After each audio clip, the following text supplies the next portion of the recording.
All right. That is Polyphia. Thank you, Polyphia. You may go off the stage for now. Polyphia, please. You calm down. No, I said calm down. Okay, that was Polyphia, folks. Probably never heard of that band. I just heard of them a few months ago. Weeks ago, maybe. Polyphia. Learn to spell. I don't need to spell for you. But hello, folks. Welcome, one and all. This is the Ronin Yeti up in the gaming dojo, per usual. About to do some late night game deving, per usual. With our good buddy Alexander, per usual. But yeah, we're going to work on Yenen's Tale a little bit more. Last time, or the last two times rather, we've been working on trying to get the first and only, so far, enemy type to work and have some small AI. And today we're going to try to actually finish that up. We're going to try to get an attack script attached to the bug so the bug can hurt the player. Ooh, exciting. And honestly, after that, just needs some polishing, and this version of Yenen's Tale is done.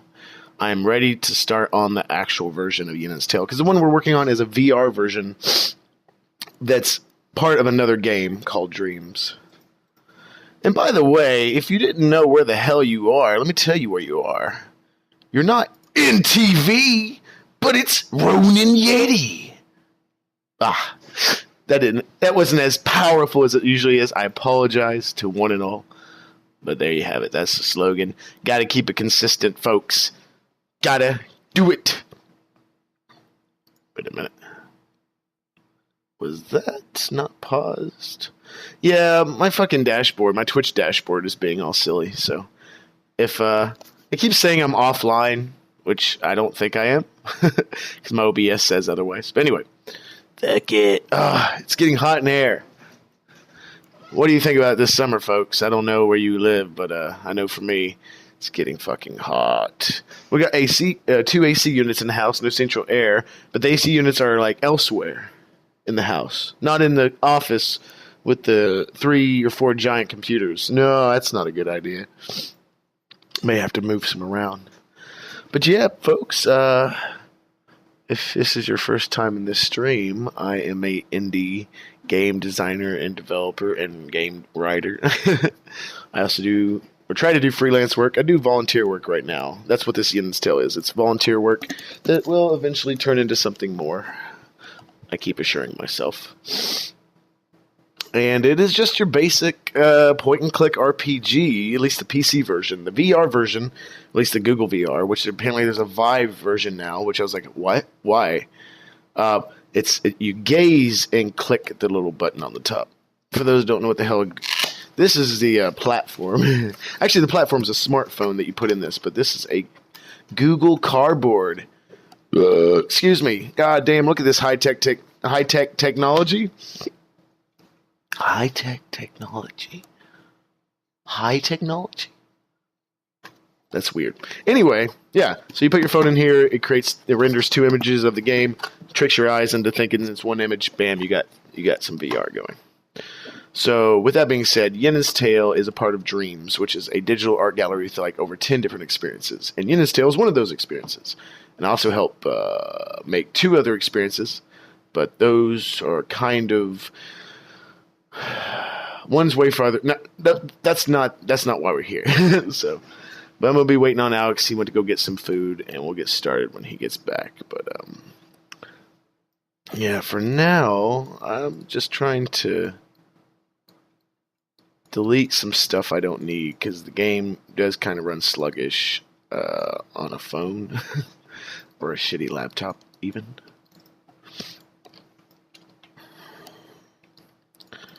Yeah, pretty sure I can delete that one. It's test. Every time I fucking change something, test that shit. Test that shit.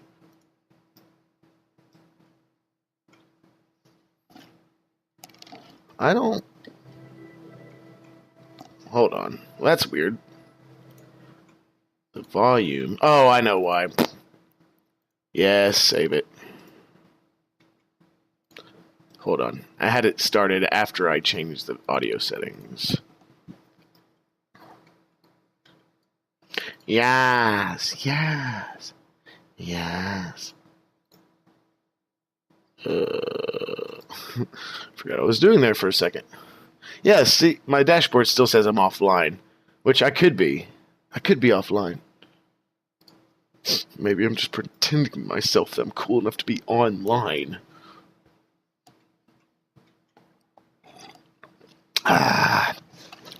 Alright, yes, the game engine of choice for these particular games is Unity. I'm still somewhat of an amateur when it comes to actual implementation of games. Hold on.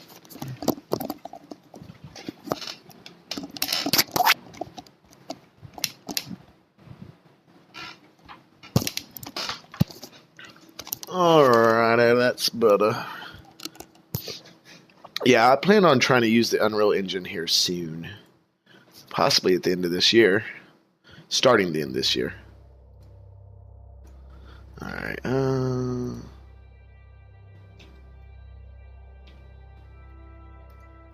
just seeing if he'll, like, walk outside off of my train, which he shouldn't be able to. He's trying, though. He's like, going... Oh! Where'd he go?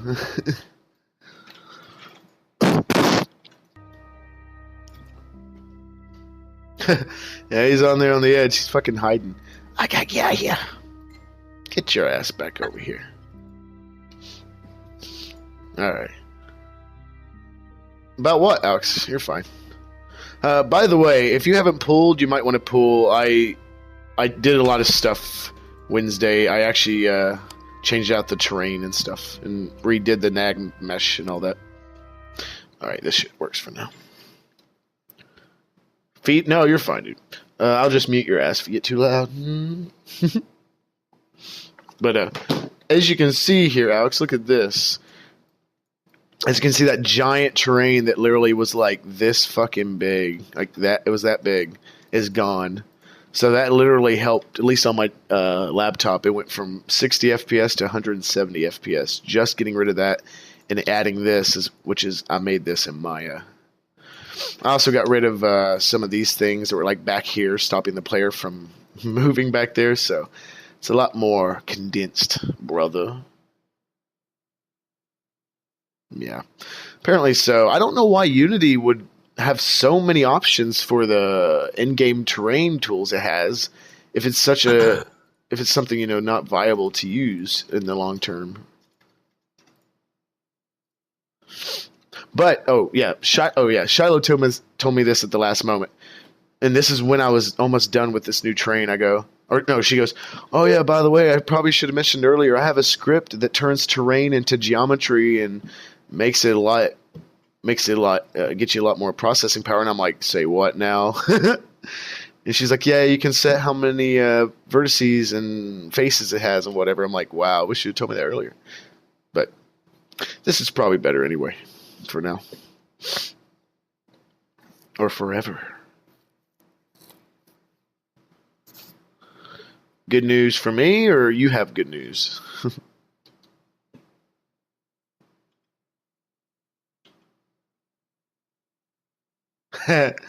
Oh yeah, right. By the way, the thing went really good today. Actually, people were jovial. No one was being an ass. Some of the installations, and right now, I'm talking about the gallery hop we went to. So our game Dreams that I've been talking about has been released for over 2 weeks now on Google Play for free. But we also got to show it off at a local art gallery downtown that does like an interactive art thing once a month, a year, or maybe like 5 months a year. I think we saw. It's weird. But anyway, our game was one of the art installations. We had a Vive version, we had the Google Cardboard version, and we had a PC version. So it was really cool. I got to experience all the different experiences in 3 different ways. And Dreams is really badass. Dreams and Soulmates is really badass in the Vive. Because, funny enough, the scaling is fucked up. However, it makes the games better. So, for example, when you're in Dream, or when you're in Spas, I guess is probably what I meant to say. I may have said Dreams. I meant to say Spas. When you're in Spas, everything is goddamn huge. You really feel like you're in Alice in Wonderland. And it really actually makes it better, I think. As for Soulmates, it looks perfect. It looks fine, and it runs really well. So, but Yenen's Tail is just jacked up. I didn't even want Yenen's Tail on the Vive. Barely wanted it on the Google Cardboard. But, yeah, and it went over well. That was my father. Seeing my father at an art exhibit was fucking weird. He's not the type, to say the least. But yeah, it's my first time. Really first time my dad's putting interest into my into video games at all. Considering I've been playing them since I was like 2. Been fucking obsessed, and now he actually said today when we went out, he's like, "What do you say? I got to do that dad thing. I got to do the dad thing now." And I'm like, 32 years too late, man. Jesus Christ, I'm fucking almost 40, and you're now doing the dad thing. Great. Well, sorry. At least he admitted it. Yeah, dude, this fucking dashboard over here is just jacked up. Reloading. All right, folks, but tonight, actually, let me show you what we've done so far. I'll show you what we're doing tonight. That's not cool. Pause. We're actually probably going to play some Linkin Park in the background tonight, folks. I know it's probably cliche considering every streamer's probably done that so far, but I'm going to do it too. So, fuck everybody. No, actually, Lincoln Park. I thought Lincoln Park was devil music back in the day because I was a dumb piece of shit. But it got me into screaming music. Hey, what the fuck is that, Ann? Oh, are those hands? I thought those were like peaches. Like you giving me peaches? Oh yeah, in the Vive version of Yenen's Tale, the fucking sound effects don't work. Ah! All right, we got our boy here. By the way, Ravioli, I have a proposition for you. Oh yeah, by the way, look, we can actually push the Norm bug around. I noticed that last time when I killed him, I was pushing his dead body around, which is pretty funny, I think. But I don't think we want to be able to push him while he's attacking, because he's supposed to be fucking heavy. So that's probably something we're going to have to work on. But my proposition was, and let me show you real quick before I forget. Here in the Normbug animator, instead of attacking with a trigger, we should attack with a float. And apparently that makes processing power a lot better for this instance. I don't know why. That's what I was told. So instead of the trigger being the timer plus the distance variable, it can literally just be the distance variable, and we'll tag on the time. Oh, that was loud. And tag on the timer with that. So how you feel about them apples? Wait, what? Are you fucking kidding? Or what exactly? Are you mean like the bug attack or what? So yes, hold on. So using a trigger when the bug dies is perfect because it only happens once. It only needs to be triggered when its HP's 0 or below. Cool beans. In this instance, since it's just once, again, the jumping would normally be something that's not once. Normally that's how the creature gets around from long distances, so you would think it'd be able to use that over and over again. But in this scene, it's not going to. So again, that is a good trigger because it's only going to happen once. However, apparently what would be better for the attack is using, instead of this trigger, using a float called bug attack. We barely have to change anything. I don't know how to do it, but we'll both try it. And when you create a float, then we'll make that float into the distance that you made, the distance variable. Oh, you got the goth one? Or cyberpunk? Yeah. Shit, son. Pidge, what the hell is your malfunction? No, and you did not. You left before you hit 24. Get it right. Well, we might have Pidge Cam tonight, but she's literally hiding over there, hunkered down, being a weirdo, so. I want to say, Anne, it was either 22 or 23, because my mom died when I was 23, and I know you weren't there when Mom died. So, but, you know, like you said, old news. It's like a decade ago almost. Okay, let me get some scripts open. So, yes, sir, you might want to, have you touched Yenen's Tale since we did last?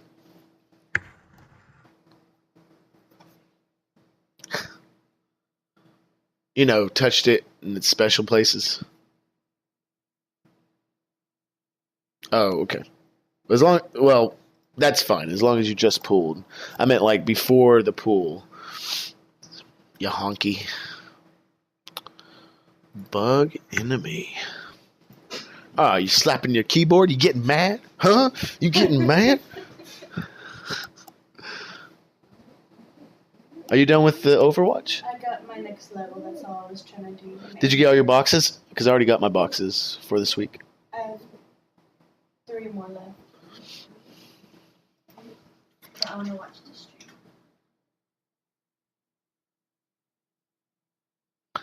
I didn't. No, I didn't. Wait.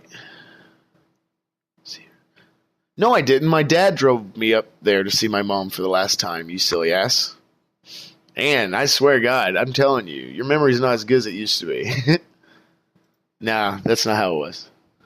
Dad drove me up there to take me to the hospital where she was, and then, like, I think a month or two later when she actually passed, my, oddly enough, her foster father, my foster grandfather, took me up there to go to the funeral. Now, you left almost right before she died. You left like a few months before she died. Because like a lot of bad shit. Like you left. I lost my job at GameStop. I had to work third shift at Circle K, and then she died. And then someone put a gun to my head, and just a lot of shit happened in a year, and it was really fucked up. Oh my god, I cannot wait to get some DDR4 going, brother. My new Mobo will be DDR4. Wait, is that Dance Dance Revolution? I guess I meant to say AM4 plus. That's CPU. Well, you know what I mean. Dude, hell, they got graphics cards now. They're like, what, DDR5, DDR6 or something like that? Is that right? It's ridiculous. Okay, so... What is cognac? He said, poo-poo pee-pee butt, where's the cognac? Oh, you're in the stream. A1's beating the hell out of her speakers. And Ann, if you remind me, I'll bring some speakers over. I don't know, Ann, but I know Dad took me up there the last time I saw her.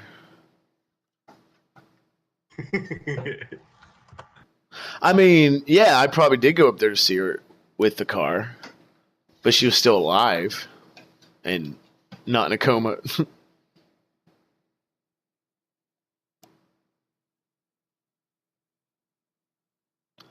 Nah, dude, you fucking Jed and you were gone. I remember playing WoW and Fallout 3, and that's all I did. That's all I fucking did for like 8 months and work.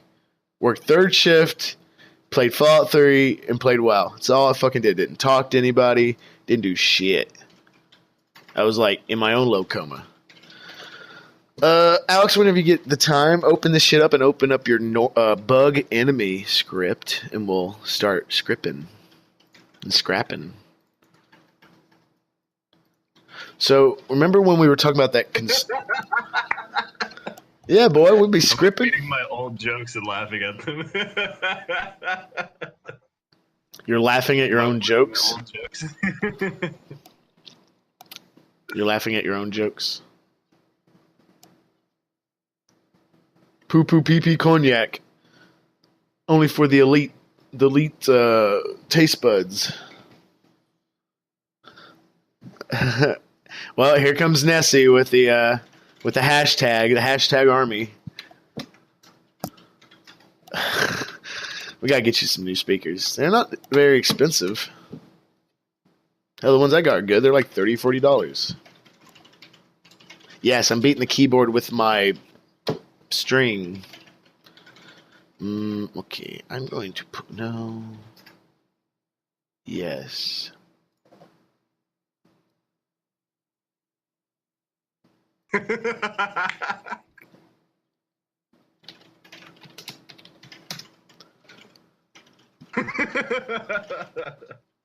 Hey, I need that file. Give me that file.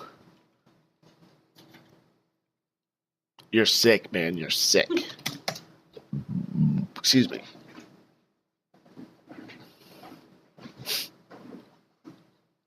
We are whispering. It's a secret. You cannot listen to the secret. Is it the bug enemy script? Yes, and also open lightning script. And norm bug, bug enemy, and lightning script. I think those are the three we'll need. And from the last time, I think we can use this rotation.constraint. Let's see. No, I guess that's not it.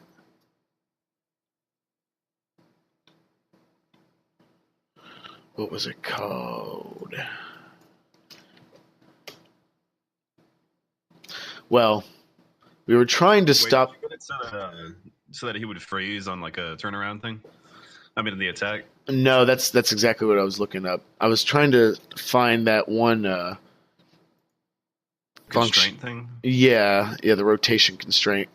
Because right now I've commented out stall point, that away, and the stall point stuff. Because we can probably just use the other thing.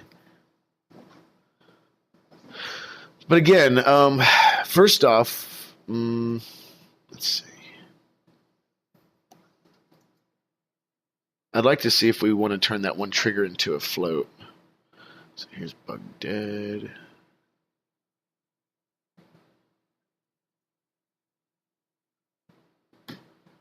Where is the thing?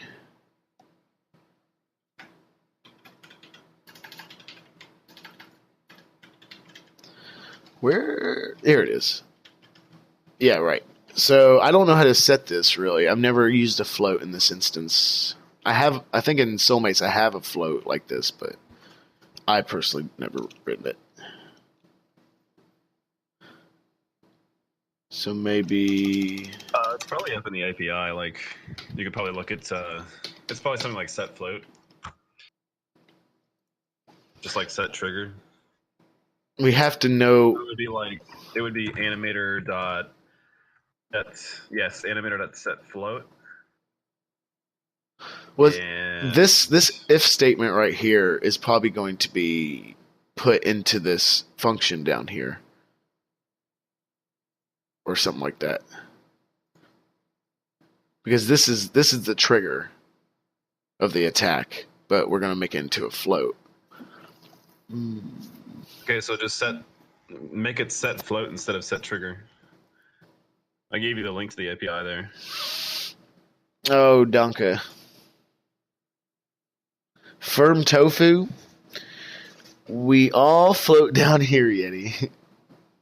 Don't scare me like that. Okay. String name, then the float value. Float value.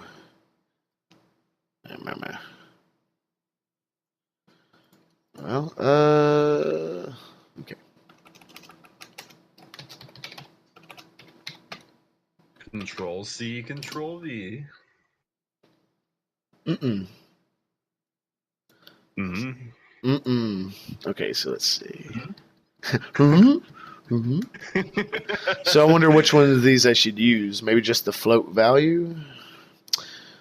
Wait. Well, that's where you set the value. Well, let me create it real quick. Float bug attack. Surprised it let me use. Okay, delete that one. Yes. Bug attack. Parameter does not. Oh, no joke. Okay. So we got that there.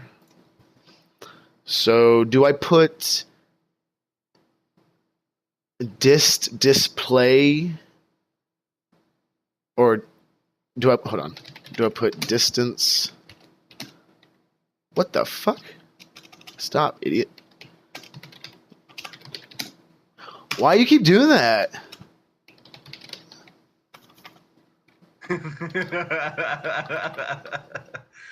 Dumb. No. Okay. Maybe literally just the number? 20. What are you doing, bro? What do you mean, dude? Don't tell me. You gave me the API. I'm doing what you told me to do. Fucking float value. You have to give it a value because it's a float. But that's what I was saying. I didn't know which one of these I should use, so I'm just using the simplest one. Yes? See, that's why you, as the programmer, need to write this and then give it to me, and then all will be good. I don't need to write this shit. No, I like writing it, but I don't. So Let's see. Here, I'm just going to put 20 real quick. I'm just going to see what happens. And then up here, I'm going to put when less than 20. Hello. Okay. Less than 20, he's going to attack. Yeah, this thing's confusing. Hold on. Fucking scripts are compiling the one line. Oh, buddy. Sometimes I've noticed sometimes the animator will just bug out and it won't look. it won't let you fuck with the animator, but you can fuck with anything else. I think last time I had to restart it.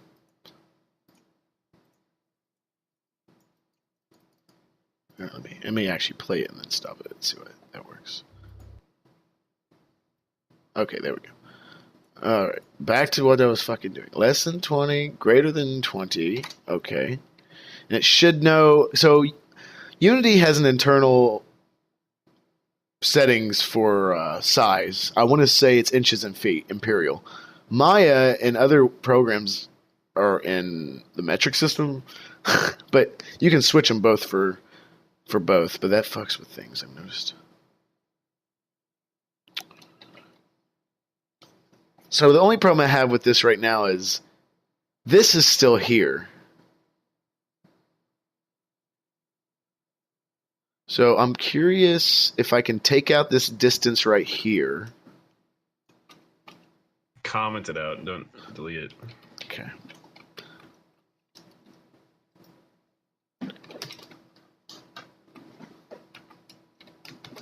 Oops. Okay, attacking timer. So this just has to do with the attacking timer. This has nothing to do with the distance. So if the attacking timer does that, attack. And the attack says... So this doesn't have to be an if statement. This just has to be like that. Let me see. Seems really easy if that's the case. Waka waka. Yeah, let's just test it. This thing doesn't really make any sense. I don't know like what variable it's applying it to. Okay. Are you talking about over here? You don't understand how it knows what 20 means? 20. Yeah, I don't really know like how it connects that. I want to say it by default thinks it's feet. Because, well, actually, I hear what No, you're not that. I mean, like, I don't know. There's no, like, object that it's putting it on.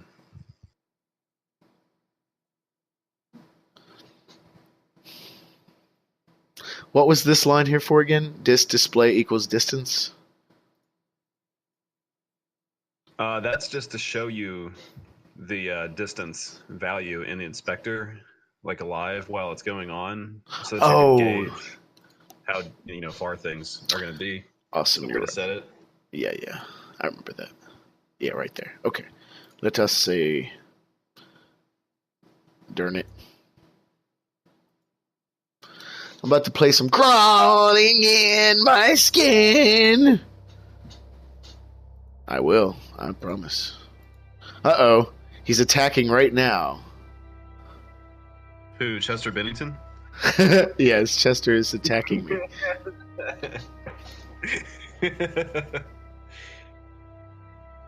Has exit time. There we go.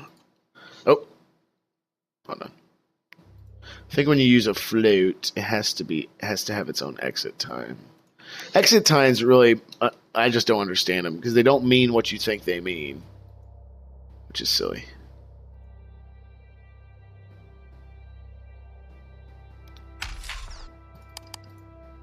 So yep, it's going into attack. It should only attack when it's less than 20. He's like, no.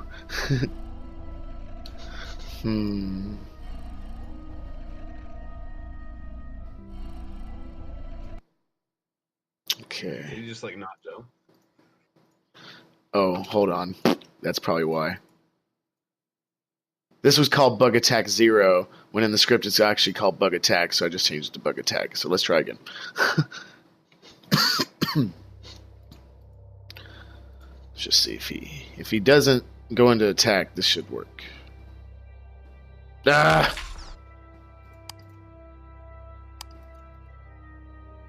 Yeah, that's weird. Okay. Less than 20. So you're right. We're not doing something correct here.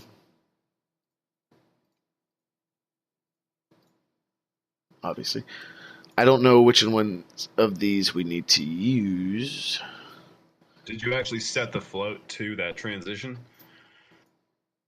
in Unity? What do you mean? Like, yeah. I put the conditions down. These conditions, is that what you're saying?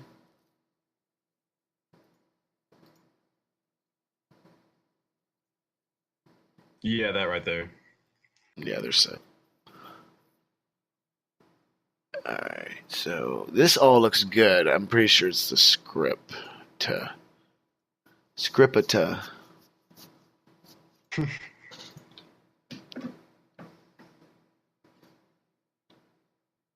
See, I don't really know how it knows like what variable that it's connected to. You know what I mean? It's not really referenced to anything. Yeah. Like until what equals 20. You know what I'm saying? Right, that's what I'm saying. Down here we need to do this distance less than equals to 20 or something down here. So maybe float value. See, at first I did this, but that won't work.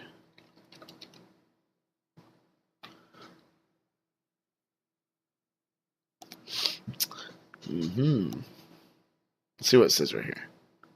Man, this shit's pretty weird, but basically, for the fact that it says public void set float, that's confusing me. But Why? see, like you have it working there, and it's not like that. Anyways, you might actually just want to call set float so that like when something happens, it sets that float to a certain value, and then in the animator, when you have it, like you make it so that when it equals a certain value, that it does the transition. Yeah, I don't know how to do that. That's what I'm trying to do. So in the API thing, it actually says public void set float, and then it has the parentheses, right? So instead of having like public void attack and it calling attack like up in that if statement, just call this public void set float instead. Up here? After the first if statement? So basically, like just go to the bottom and write in like public void set float. Another function? I'm so confused.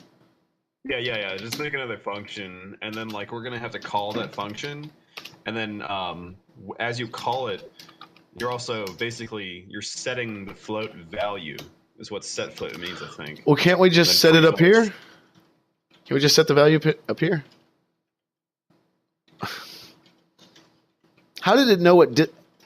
Well, it already has. Look, it already has the float for distance. It's right here. Dist display is another. Well, I don't understand because those two things aren't connected at all, though.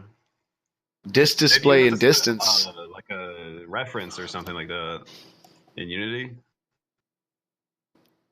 No, you do it. Tell me how to do it. Let's see. Well, I would just say look at the inspector on that thing and see if something's available. There's probably not.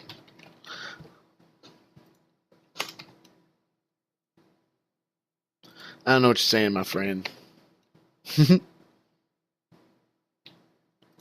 But I'm setting some of this shit back because it was actually working. Let me test it real quick. Yeah, I don't know.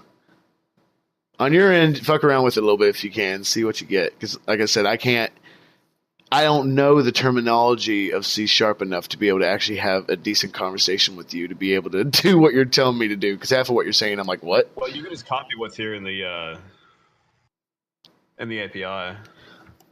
Which one though? My API looks like just this. Like the whole first line. Let's say switch to manual here and see what's going on. I don't see how this lessens processing time if we have to go through an extra function. Well, I don't know like the value in processing power of of anything really. I mean, I'm just going off what I was told.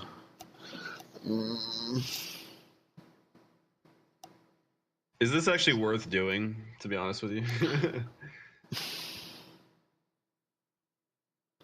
Because are we just like changing something instead of adding something literally? The only reason I want to do this had two reasons. One, I wanted us to kind of learn something new, learn how to not just use booleans and triggers, but learn how to use floats up here. And two, again, I just heard it was better code, but I don't think it's like needs to be done because like we already have it working in the way we did it. So it's up to you. I'm gonna actually literally go to YouTube and look at how other people do it. But I would say they probably make it as a function, just like it's listed here in the API link that I sent you. Because it says public void set float. And I think that what they do is they call that, and then it'll probably equal that value at that point in time. Right, so like instead of saying attack and calling the attack function, doing what that says to set the trigger, you call set float, and then it sets that float, so then it does what it does through the transition. I mean, that makes sense. And then you would probably have to call it again, something else that would make it go back to another value or something.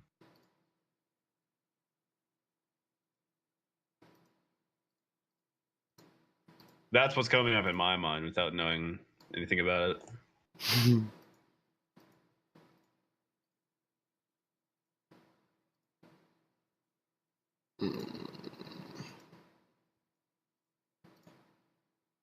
No, stop it. All right, testing again. I'm trying to get back to a working condition.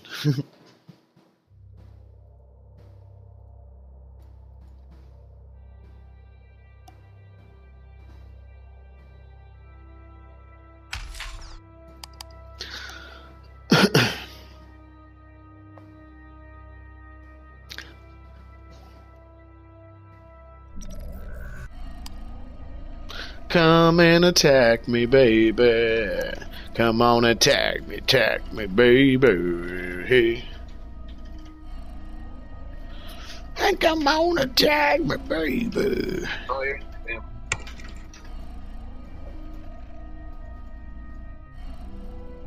Oh, he's very mad. Uh-oh.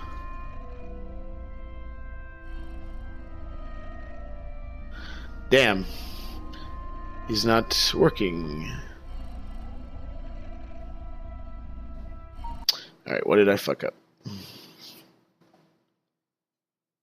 Attack anim, set trigger, bug attack. Attack.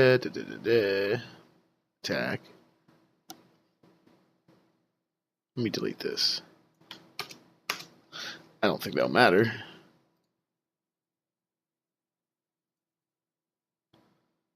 Bug jump.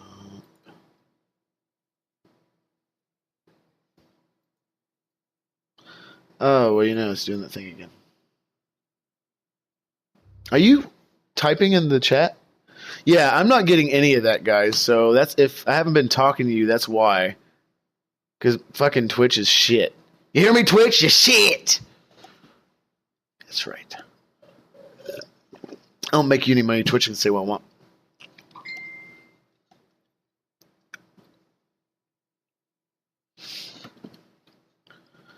Yeah, I had to reset chat. As you all could see, nothing was happening. I don't know why. What was going on in chat? Could you update me? I was just asking. I sent it to you in if the script Facebook was chat. still broken. What? I was asking if the script was still broken for the words. Yeah. It is. Oh, you mean the dialogue? Yeah. Yep. Oh, thanks. Yes. What? Yes, what? What are you saying over there?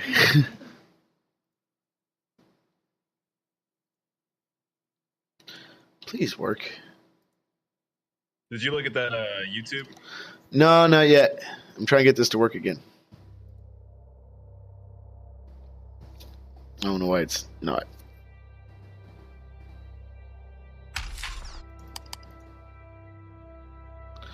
It only attacks once.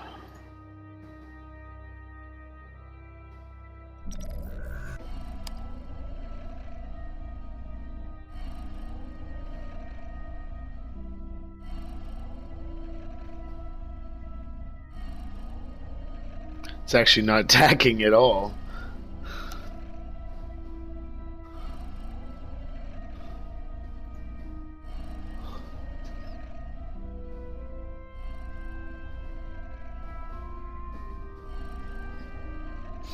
What?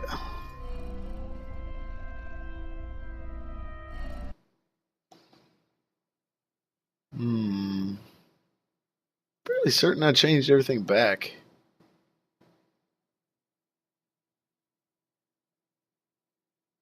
Anim attack, attack anim dot set trigger bug attack. Damn it, man! I always screw something up.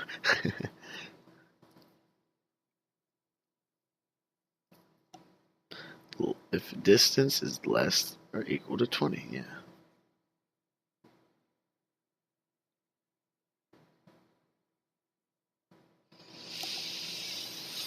Public void attack. Alright. I'll look at that video in just a second.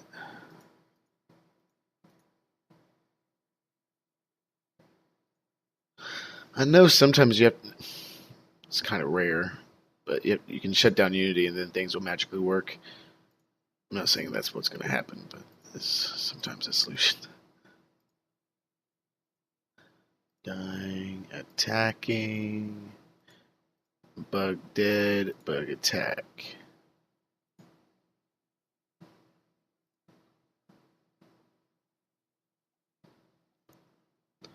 I mean, okay, I'll try one more time. If it doesn't work, I don't know.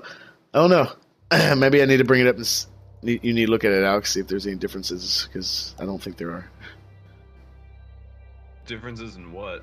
Just in the code and these animation nodes here. Because I don't know what the hell could be different. Changed everything back. It's going to the jumping. It's just not wanting to attack.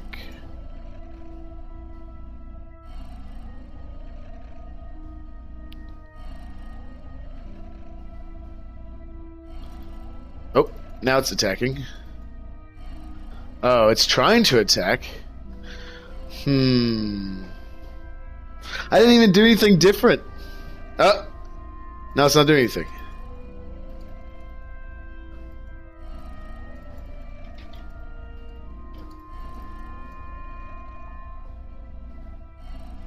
Do you see this? What the hell?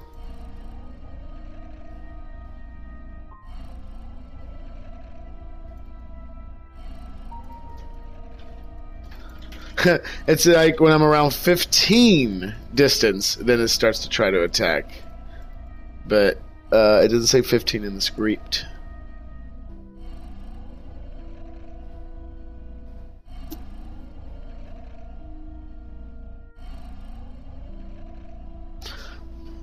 Let's see.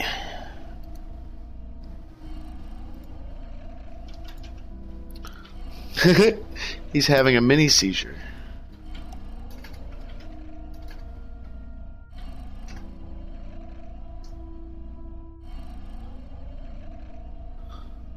Hey, there's some chat.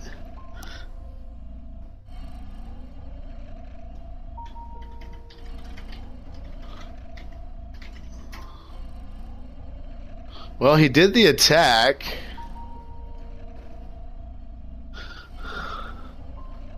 What the fuck? I feel like we've had this problem before. Or I've had this problem before.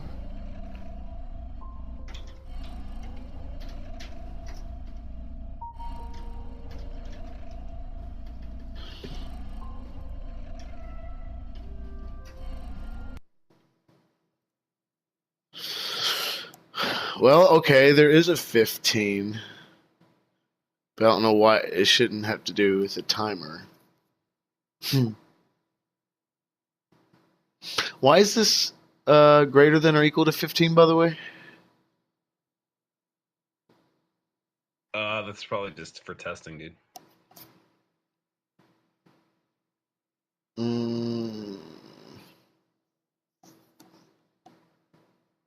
I remember when it was like 5 and it was like too quick because the animation time, like the time it takes to actually play the thing, is about like almost 5 seconds, and you had it as like 5. So we just moved it forward up to like that. This is very strange to me.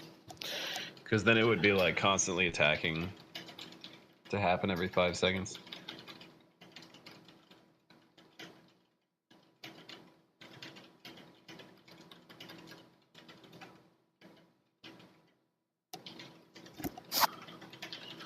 I'm undoing changes.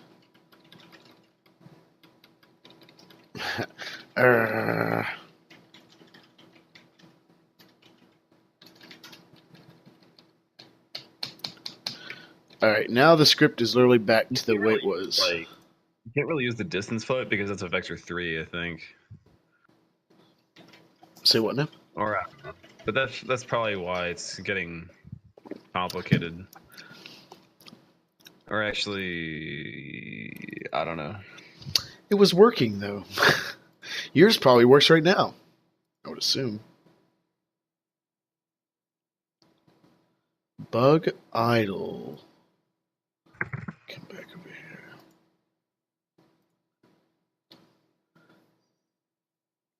Ah.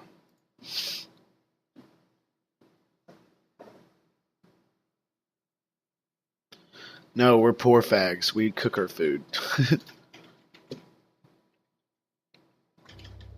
Alright, let me see. My eyes are watering from all these fans. We should go to Insomniac Cookies.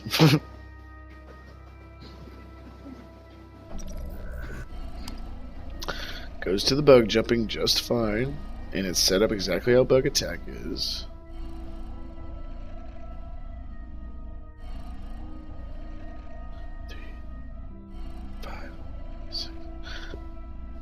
Yeah, I don't know why it's doing this. Look, it's just cycling through both of them.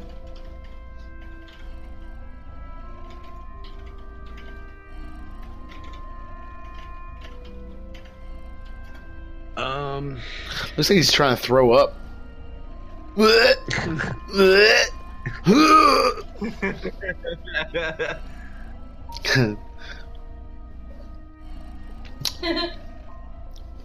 Yeah, he's like heaving. I got my heaving. He's a heathen. Let me try one more thing. Looks fucking retarded. Means fire. Huh? Means fire. What? Give him a fire attack? Yep. Yeah, we'll just change the attack for his new retarded ass. Yes, Pidge. Pitch can. Huh? Pitch can. She's over there being a weirdo. What, Pidge? Come here. Come here, girl.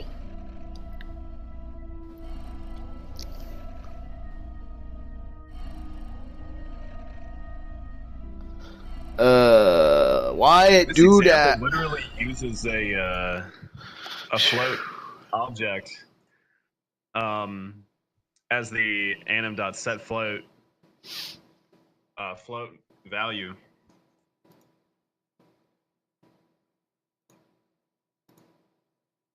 Huh? What? Huh?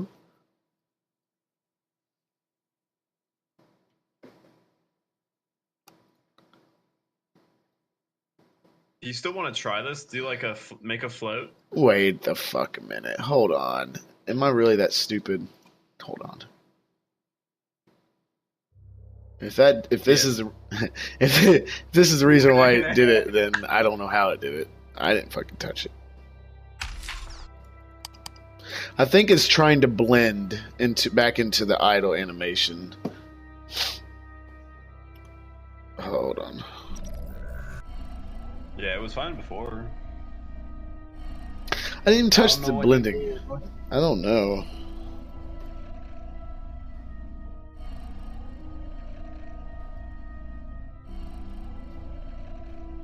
Oh, yep, that was it. For some reason the blending animation was fucked up. I didn't even touch the blending shit. I promise.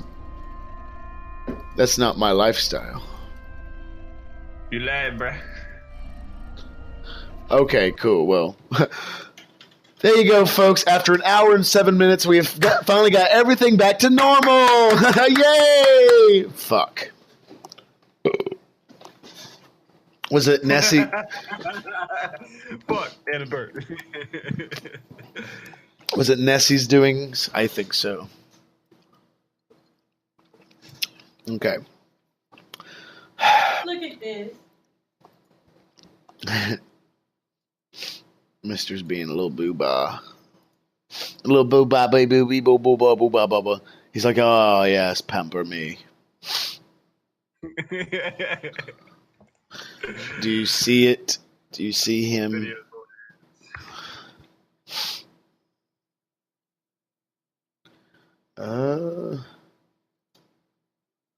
Now back to me. Now back to her. Now back to me. What? Qu'est-ce que tu parles?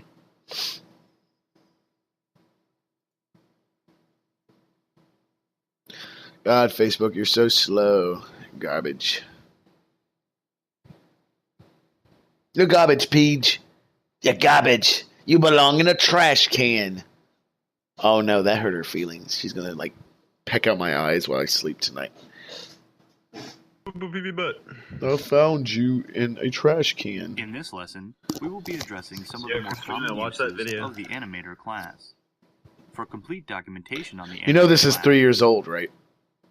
Just saying. C# has literally changed drastically over the past 3 months. So all this might be out of date. see the documentation. And that's one of the biggest things I've noticed for me trying to learn scripting is a lot of the questions were asked in 2013, 14, and 15.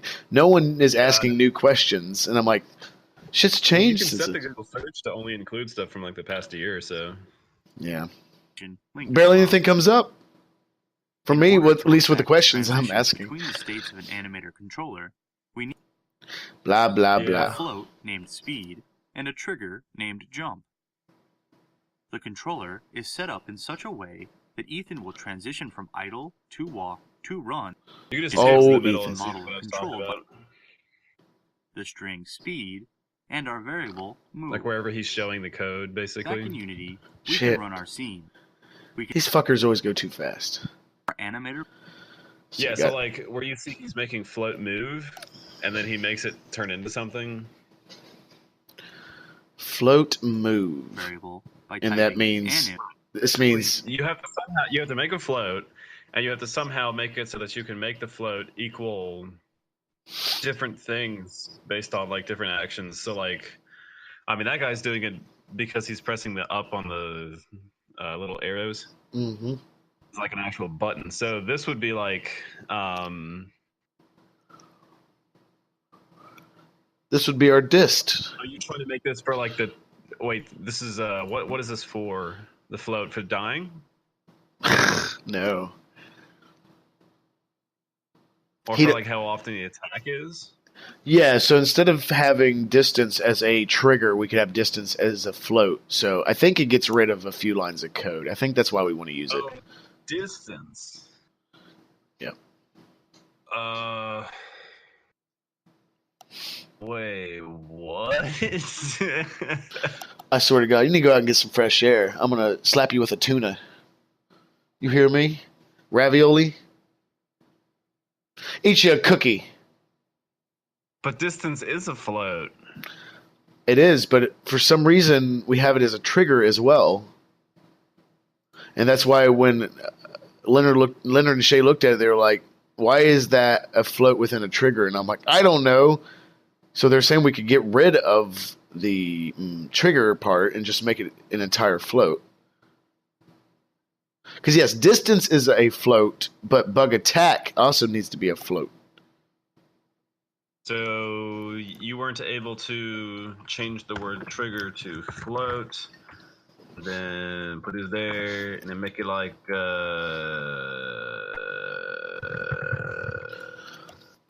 I followed the API. I went down here and said, wait, what? This thing is dumb. Anyways, you can make float distance equal. Float. Set float. And then in parentheses, the string speed and our variable move. Variable equals float distance. And that's in the update, so it'll do that every. Back in Unity, we can run our scene. Why the fuck can't I play around with float distance? This is so fucking annoying. That the animator needs to evaluate the string. Okay. So, Every is called. bobbity boop equals distance. Way of setting parameter values. We can make it equal to bobbity boop. You and your fucking naming conventions. Why don't you just... Dude, yours are actually worse. No, mine are not worse. Mine are shit plus comedy. Yours are... I'm sorry, you didn't tell us any of my naming conventions, so eat that shit. Remember? It's that fucking one guy. It's a professional coder. Eat that crow. I'm eating that food. I'm eating it. I know. You got a scat fetish. No. Yes. Yes, you got to hear, folks. You heard it here first on the Ronin Yeti stream. Alex loves the scat. Skibbity dap dap scat in his mouth. Oh. Oh, so I see what's not doing that shit. So basically, what you want to do is maybe you want to set distance. You want to instantiate distance, initialize distance. I mean, one of those things like that. And then call it in the fixed update because it's not in the same scope. Both ways. You know what I'm saying? Now we can just make this distance, and now it'll work. Okay, so basically, where it says distance equals vector3 dot distance, it says float in front of it, and that's when it's like making the object, and that's making it within the fixed update, so it's only available in there because that's like a deeper scope than where you normally initialize stuff. That's why it's stupid to initialize stuff inside of modules.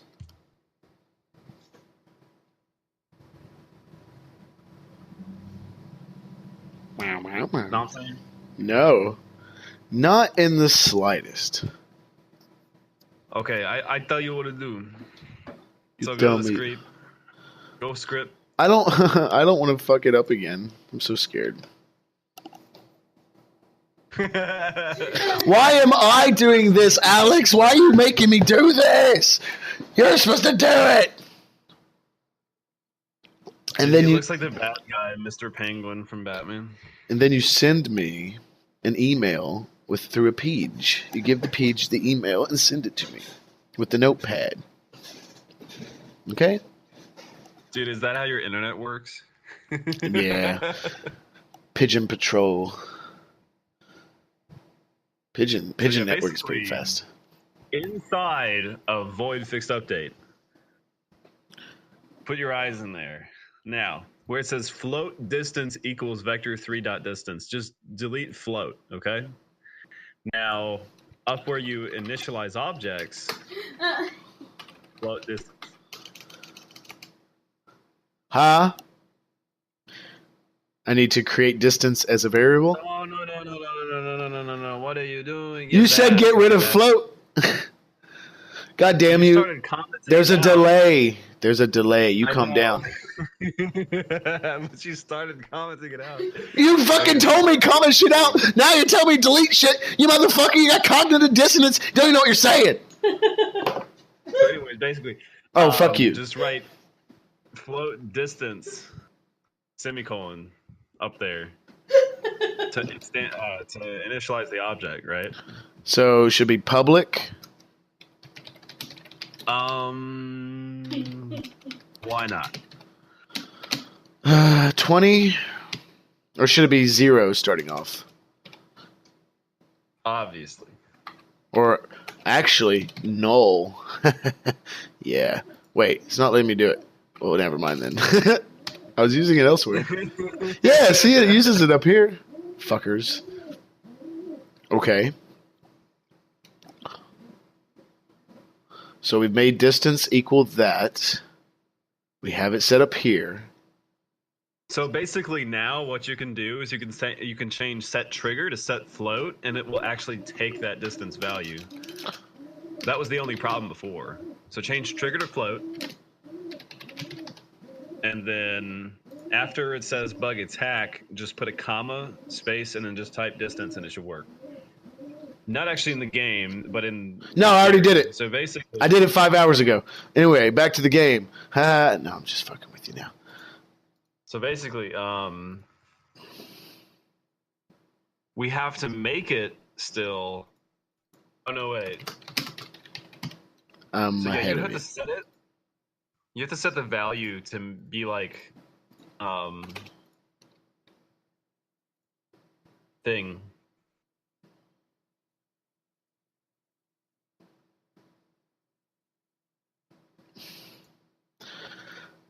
To make it so that when it's equal to what you want it to equal, it does the thing.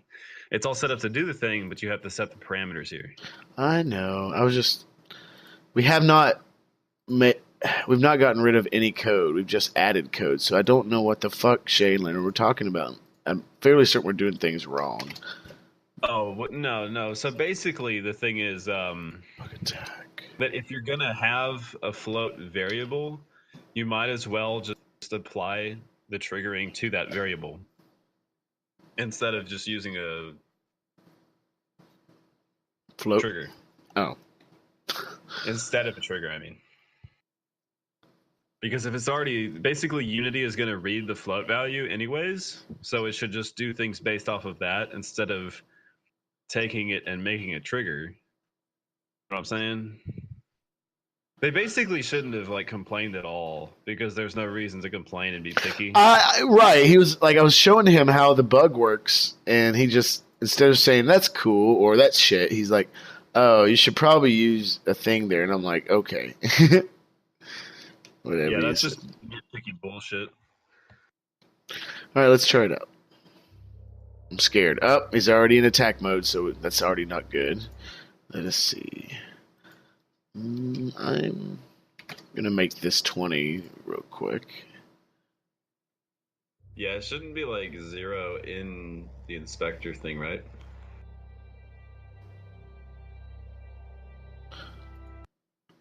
Well, remember, it should change depending on... Hold on. Let me just... let's just try it anyway. I think that's the triggering thing. Value holder parameter field.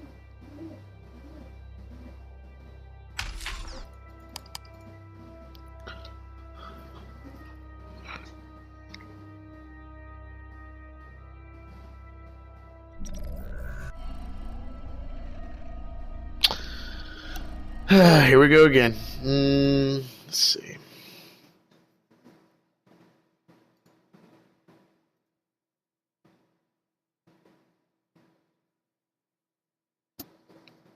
Excuse me. Exact same problem we had last time. Let me go ahead and set this to 20, but it's going into bug attack and not coming out of it, and it's not even jumping, which is the first problem we had last time. Yes, give that pidge the love. Did you apply it to that transition thing? Yeah. So the problem, I think, is that bug attack is equal to 0 right now in the parameters thing. Like, you know where you make a trigger or a float? It says 0. I don't think it's supposed to say 0, bro. Up here?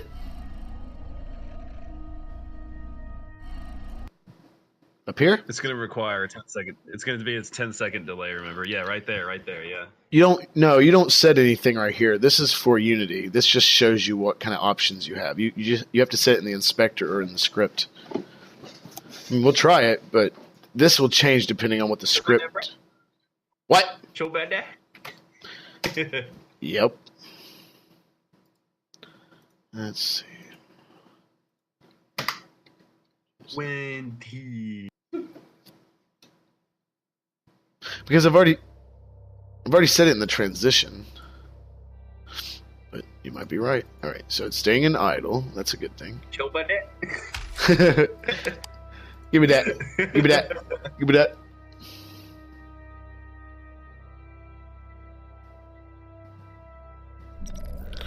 Going into the jumping. What's that video? What video? Oh. This one.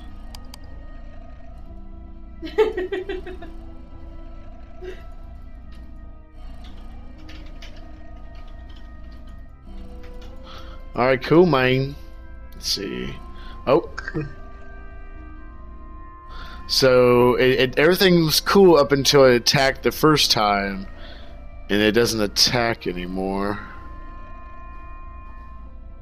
Wait, what? Yeah, it's just like filled up. That's weird. Well, you have to set the thing to go back. Probably. I have. Right here. When it's less than 20. Well, it's supposed to continue to attack anyway. Yeah.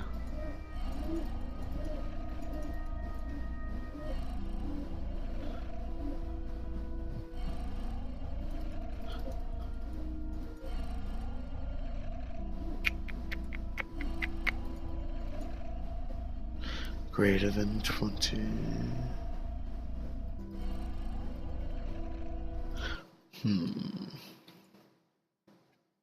So this should be, for one thing, an void fixed update, right? Or like... Hold on. I took off the exit time. We might not want exit time if it has to do with a float in this instance, so let's try it.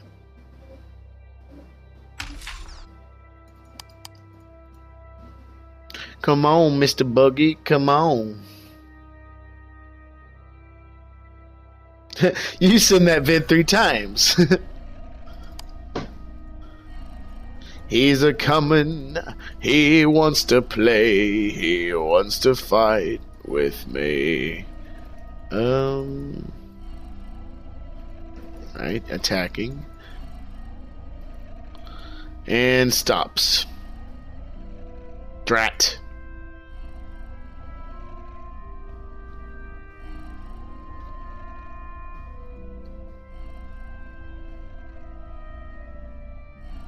Maybe it should be in the void fixed update.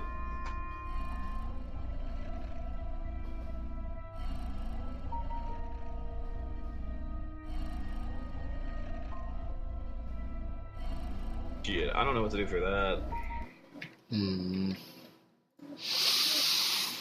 Let's see.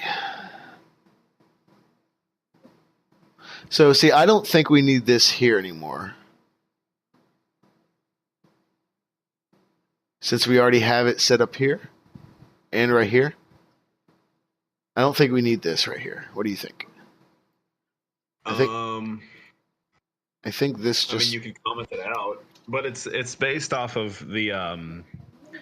You see, the thing is that thing is based off the attacking timer and the distance, and now you have a float that's just based off distance, so that's really the only difference. But also, like... But it might be repeating. It might be in a... Plus, you'll have to call attack outside of it. Attack's right I there. don't really know how to do that. What do you mean? Call outside of it? Oh, never mind. Have you another. Go smoke you another. Go drink you another. Just get you a chow. Go poop you a nutter. A nutter butter. You have a nutty poop? I guess, yes. Unless you've never eaten nuts, I assume everyone has. Do you have nuts in your mouth? Well, better than having big slabs of meat in my mouth.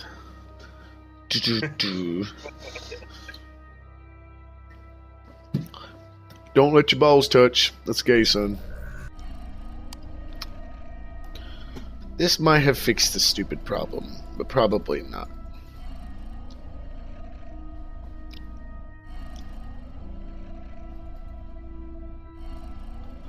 Okay.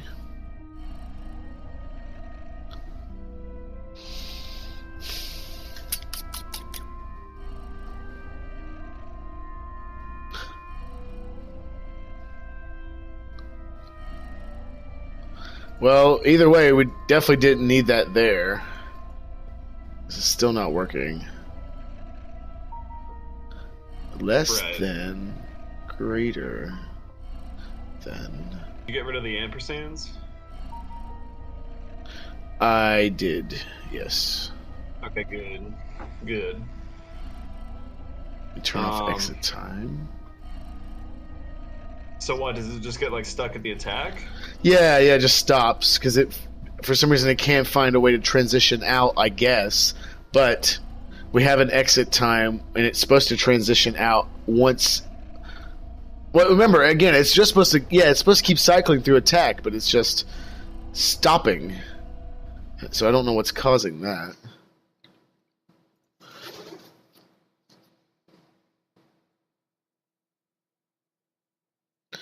Is it doing it for like 15 seconds? Right, so the whole 15 seconds thing doesn't even happen anymore. Nothing is going in at 15 seconds or whatnot.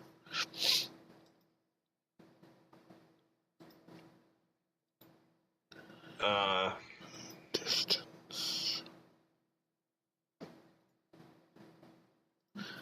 Well, the only way that the first attack can happen is that at the excuse me, attacking timer is greater than the attacking time.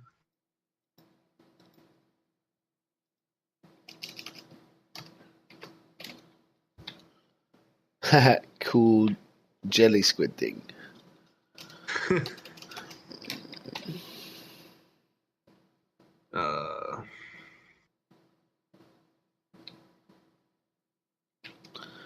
Man, this is stupid. Why doesn't it like automatically transition back? What the fuck? I don't know. Maybe you should set the float on the back transition as well. It is. And then cycle through. It is. Wait. On the back one, it doesn't say less. It's not supposed to. It's supposed to attack when we are less than 20 feet away from him, which means, close to him. And what does the other one say? Just, And it's supposed to stop attacking when we're far away from him, because his attack only, hits a certain distance. So he's supposed to be... If it's on greater, dude, then what's going to happen is you're going to have to, like, walk away and then walk back in order for it to transition back. You understand that, right? Well, of course. But that's not the problem. Problem is it's not looping at all. We want it to not be in there once it's been greater than 20. We want it to go back to bug idle like we had it originally. And then once you get back in that range, then it'll start doing attacking. Greater to less. And try it. It's I'm telling you right now that is not the problem. Hold on, give me just 1 second. Let me test what I did real quick.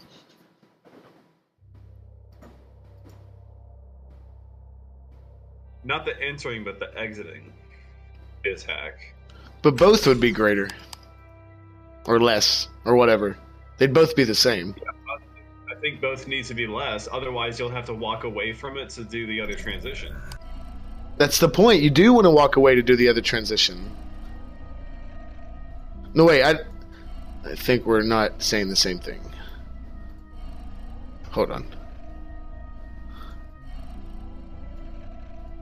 Oh. Otherwise, it'll be stuck there until you walk away is the problem. You don't want to be stuck. Distance equals 20.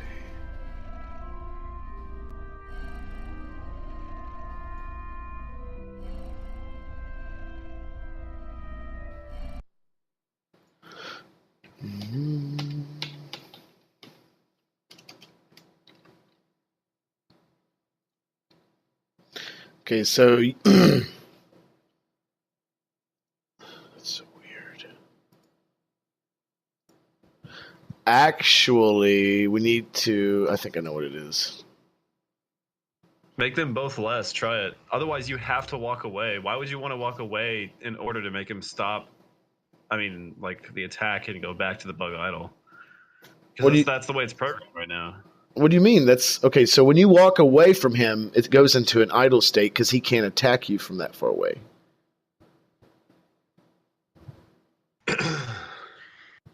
It's like the risk. This is for the back transition. Okay, so I'm going to make both these less, but I'm pretty sure the problem is we need a float variable to transition to bug attack, and we need a float variable to transition back to bug idle. Although, again, that would make things more complicated, and that's stupid. And we probably should just use a trigger. But anyway.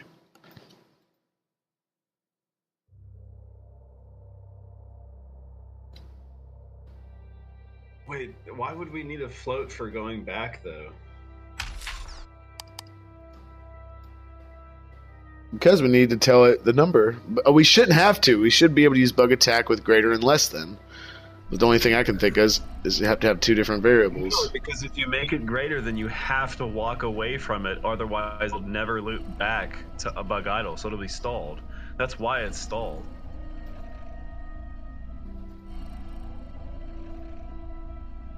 Oh. Now, see? Making them both less.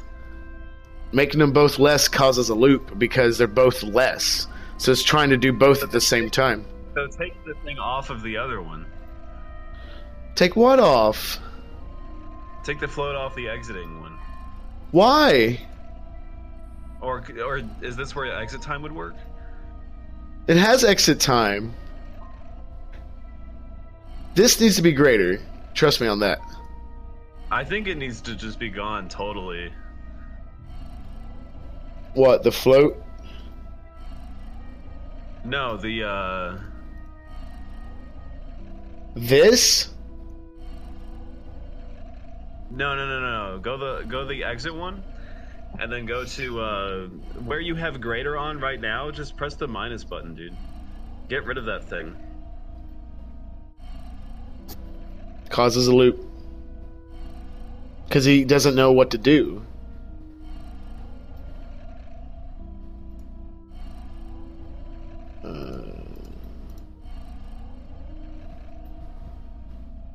Okay, well then what you would want to do is you would want to set the float that you want on the thing going back to bug idle is going to be another float, and that float is going to basically be in the programming and fixed update, if an animation time is equal to like 5 seconds or something like that, then that causes that transition to go back. So that instead of stalling in bug attack, after like 5 seconds, it goes back to bug idle. That's what I said, and you said that's not what to do. Are you trying to make a joke out of me? No, you lied.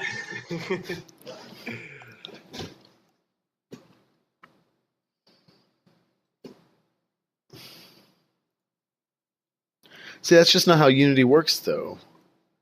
We should be able to have one variable, one parameter, and we should be able to we should have one parameter in the code, bug attack. It should be able to do. Fuck. Huh? You said we should be able to fuck, and then you said something else. Where the pussy at?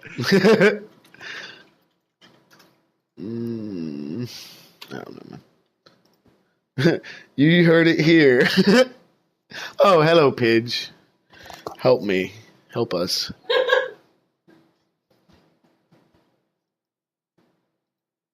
I'm literally about to just change all this back to the trigger and say, fuck it, we need to move on to what we were actually going to do. Because you keep telling me to do stuff, and I do it, and it's not working, so. Your turn. Dude, it's all my fault. I'm the international conspiracy. You are the conspiracy. Okay, literally, I'm changing everything back to trigger. I don't give a shit. No, dude, you just have to make a new float for based on time, and in the update, add time to it, time.delta time, and when it equals a certain value, then you transition back. No, I'm making a trigger. It's on it. If you want to do it overnight and then push it, and then it's there for me, I will be happy with it, and I will use it, and I will praise you. No, I'm actually just happy now because like I learned how to make that work because I know that'll make it work. Oh, you know it's gonna work, huh? Yeah, well. But we don't actually. Well, that's the only way that it could work, unless there's some other really dumbass fucking fix. Because this thing is fucking stupid, honestly. Like, it seems simple, but like the smallest error will cause everything to just collapse. Which I guess that's just programming in game making in general. Is that like, in order to learn how to use it, you basically have to try it and then keep experimenting and like trying different things until it actually works. Yeah. Which that's cool. I can deal with that, but okay.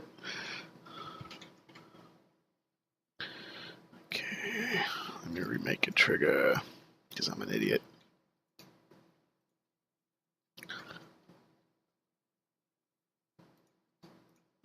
But seriously, if you want to tackle that on your end, like if you feel like you know exactly what to do. Not after all of that. Oh, but literally, like the basic thing is that it didn't need it to be fucked with. You know what I mean? No, I agree.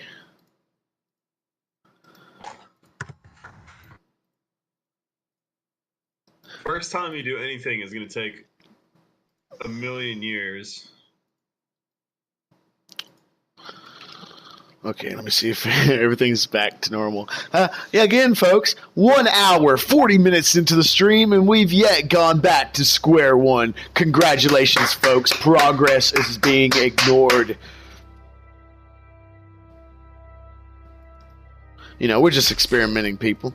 That's all. Pictures are funny. Because, like, your dad is, like, seems really out of place. What pictures? Of the thing the event today. Is it on Run Jump Dev? Yeah, it's like a normal person meets all the art weirdos. He was saying something like, "I knew the people here were gonna look kind of weird." He said, "Here we go again, motherfucker." Dude, when I got to the that one like that first thing that I was just sitting there doing my other shit and like ignoring people, I was like, I think everybody in this room was very disappointed with the past election. It's like, oh jeez.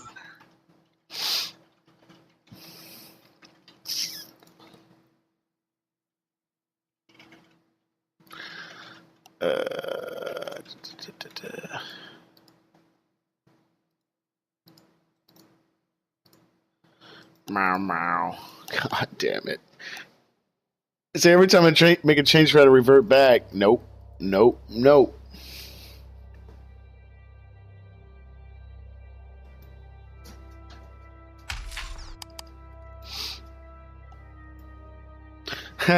Yeah, Dad kept saying, I guess Dad's gaydar was in full alert or something. It's like, man, how you know all these people are gay? I just saw what Christina wrote.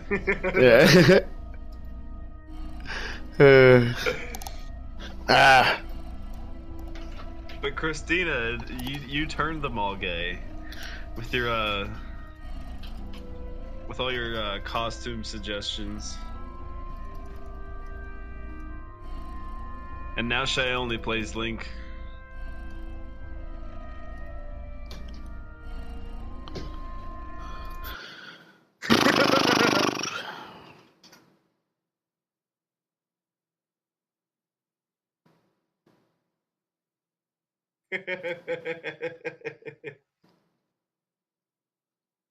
It keeps fucking shit up, man.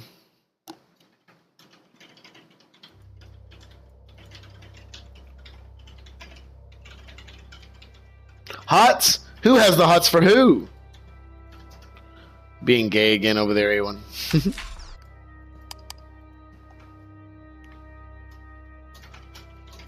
They have a special gay relationship. Oh man, this Shrek meme is fucking hilarious. Ho ho, I bet it is.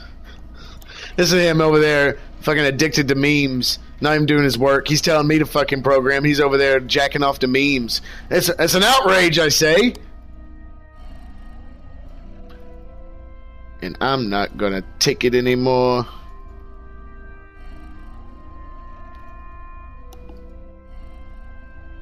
What?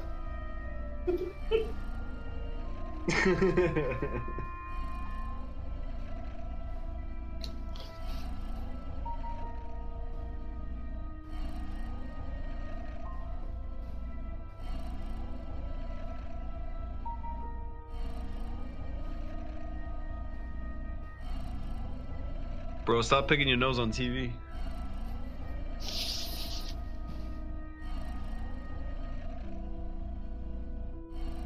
This is not TV. It's Ronin Yeti. Don't you even know the fucking slogan? Get out! Get out! Okay, well, it's doing some weird shit, but I kind of like it. It's acting a little bit more... I think our norm bug is gaining fucking sentience, guys. Holy shit. Okay. Well, it's acting more organic, so I can deal with that. Cool. What did you guys do on Wednesday? It was what? Me... It was me, Awen, Shay, and Shiloh, and that was about it. And, we worked a little bit, and then Shiloh came in talking about bullshit that had nothing to do with work, and I was like, that's funny. That is funny. Really confusing. That's why you can't let those things bother you. And I made the terrain. That's all I did. I made this new terrain for Shay.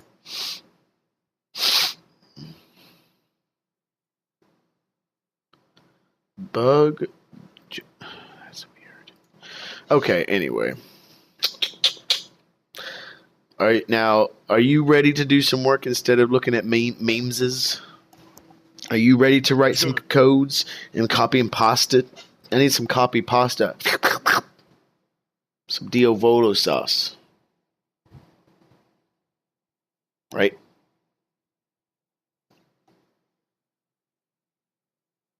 So, anyway. Lightning script. So it's going to get the component. So yes, we're going to put the lightning script. So yet again, what we need to do, we need, excuse me. We're actually not going to put the lightning script on the norm bug. We're going to create a new script called... See, I've been trying to think of what kind of attacks the norm bugs actually have. Like, I wanted it could be a beam of some sort, or I was thinking make black oozy bubbles, shit like I that. thought you said a meme. I was like, what? Got him on the fucking brain, don't you? What is What? You said meme? I got that itch.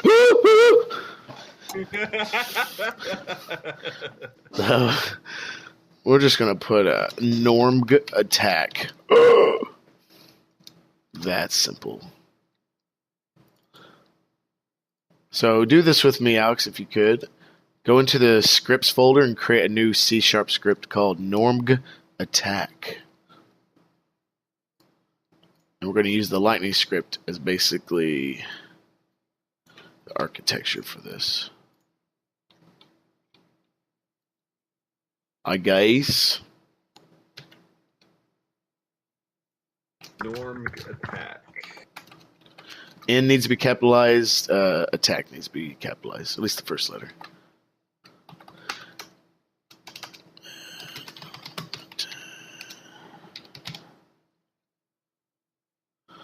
So once you get that open in Visual Studio, go ahead and copy and paste all of Lightning to the norm. What the fuck? What the fuck? Fuck you. Hold on. God damn it. I hate this shit sometimes. I clicked on norm attack, you ass. Jesus. Yeah, so since we went back to the trigger, I'm actually gonna just restart my Unity. Okay. Just have a clean slate. Yeah.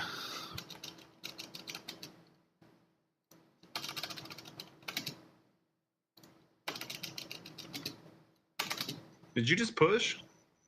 No. Why?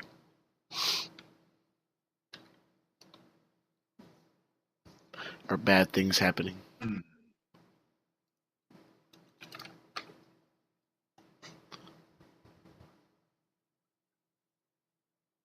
enemy. I'm gonna pull. Yeah, that should be fine.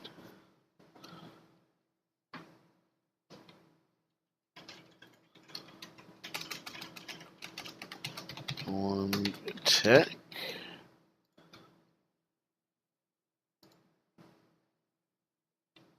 I want to say collision enter player.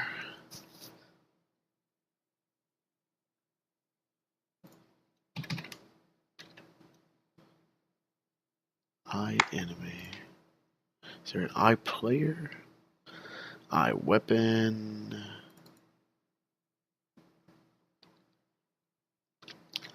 Base stats.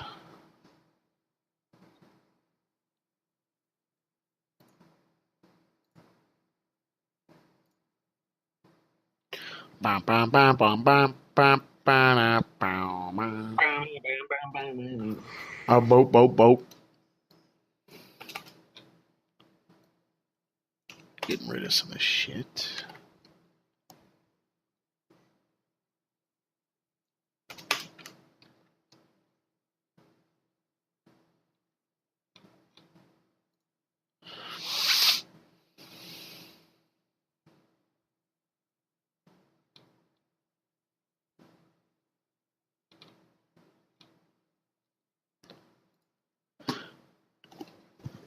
God fucking damn it, this is stupid as shit.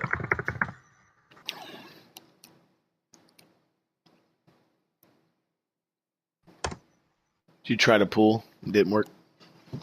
I assume. No, it worked, but then like it didn't actually do anything. It was just fucking retarded and wasting my fucking time. Mm-hmm.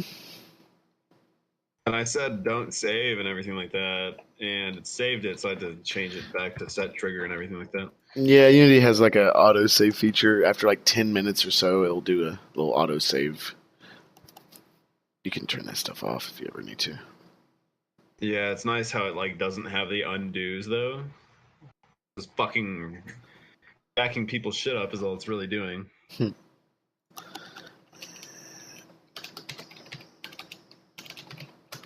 Tag stuff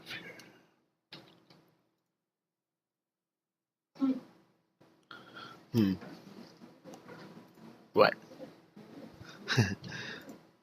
Norm get attack.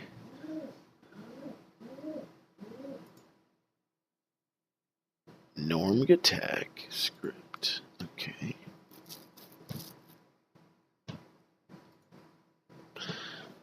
Alright. Spawn position. Wait, how is it no to...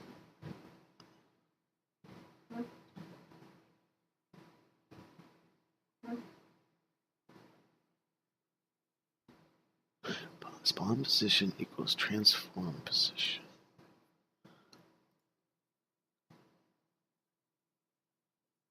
Projectile spawn. That's so weird.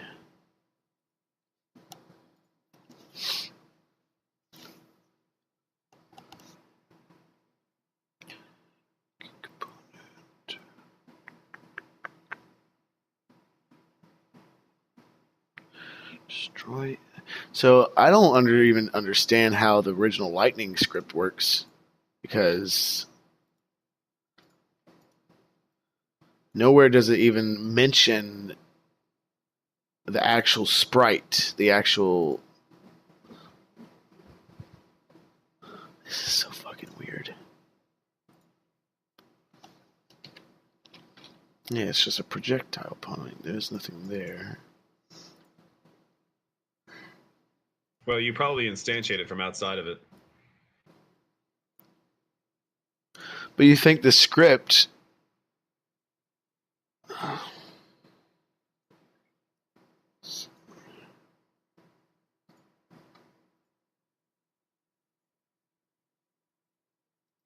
yeah. I think you're right. So the norm bug does not need the lightning or the norm attack. Okay.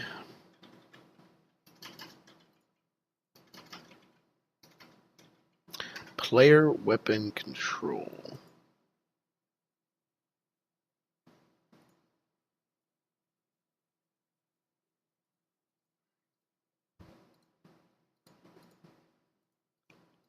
How the hell does it... So I wonder what script it's using. I projectile weapon. Transform projectile spawn. Void cast projectile. How the fuck does it know what the projectile is, though?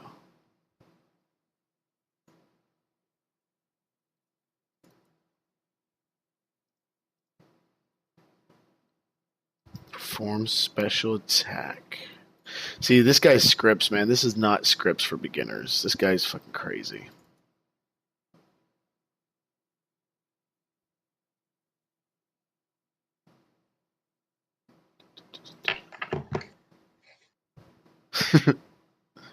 Having fun.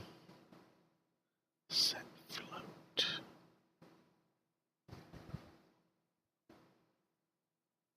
Wow. Wow. Wow. Void perform attack. So the enemy...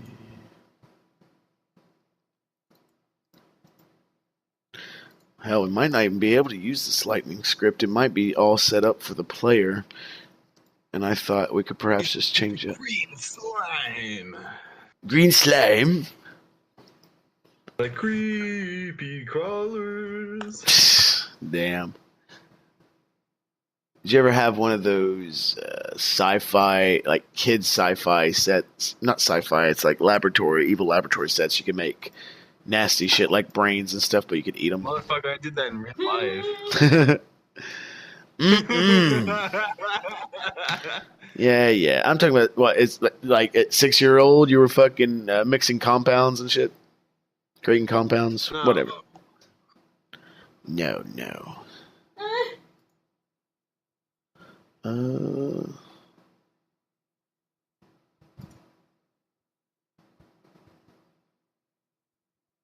It's kind of confusing.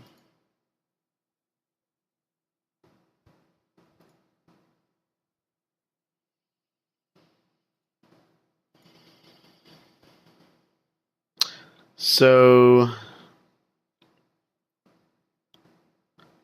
norm bug. So the norm bug script actually has a function started called public void perform attack, but it says throw new not implemented exception, which I guess just means don't do anything. So we might be able to create the actual method here and call this method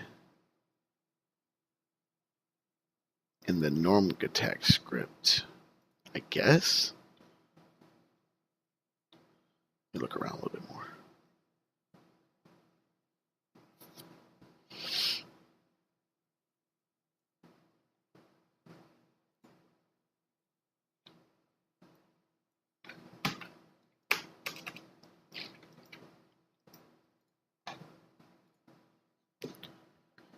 Sword, maybe it's sword. Oh.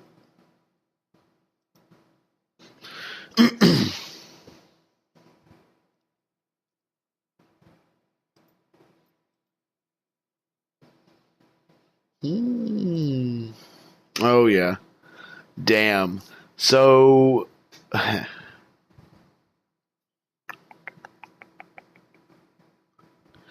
so the lightning script is also tied into the eye projectile weapon script and the sword script.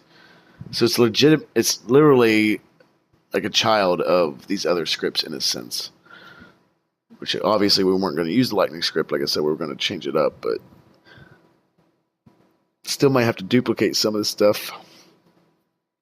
Yeah, like right here, public void cast projectile, and it does lightning instance equals lightning instantiate lightning. Yeah, this is how it knows how to do it right here. So we need to have hold on, copy. That's where you control C and control V, dog. Mm-hmm. But we're going to switch it up since this is an AI. It's going to be dependent on our distance and stuff, which we've already set. So I'm thinking, see if you agree or disagree with me. So at this cast projectile, which is basically going to be the norm attack, we can probably use this line here and change up the word lightning with norm attack and use this to have the actual sprite show up.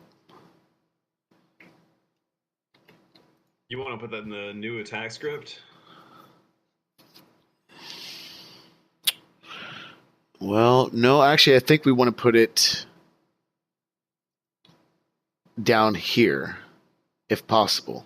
Down here in the bug enemy script, right after it says bug attack for the set trigger. Right. So maybe this is where we put it. I would put it right there, dude. Okay. Does it use the nav mesh? No. Okay.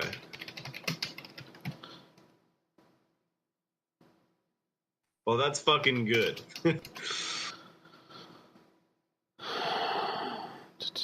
Nav mesh sucks. Lightning.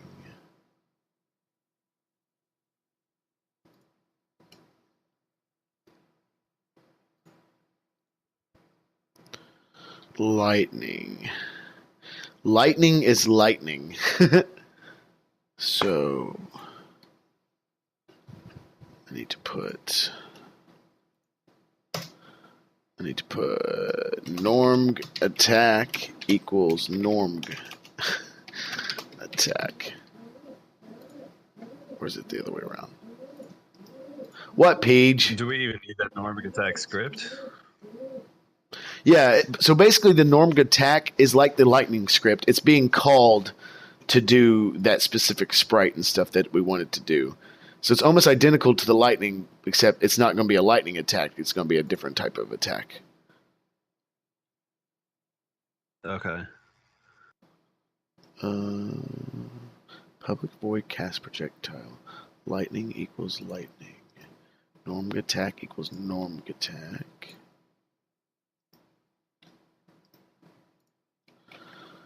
So norm attack. I'm already getting a feeling this is not going to work exactly the way we want it to. Projectile spawn does not exist in the current context. Public transform get set. Okay, we'll put that over here.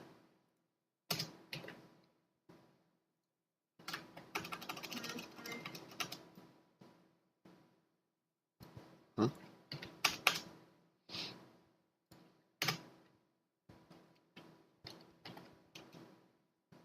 Stop it. Projectile spawn. God, I'm really hoping I'm not fucking everything up. For some reason, though, these... Let's see. Lightning equals lightning. Oh, yes. I need to... So this is where we're going to just use the lightning... shit. It's going to have to be called lightning. Actually... hold on. Avoid start. Lightning.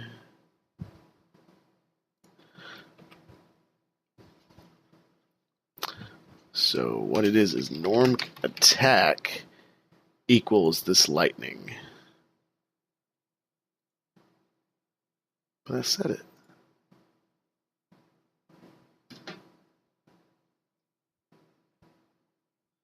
Private lightning norm attack. I think this needs to be... I know I keep saying that fucking word.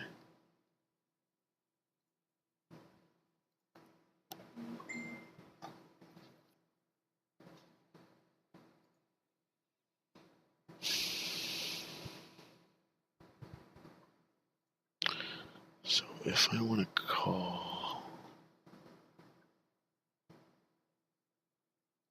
If I want to call norm attack, I think I need to put it right here. Why? It's a fucking script.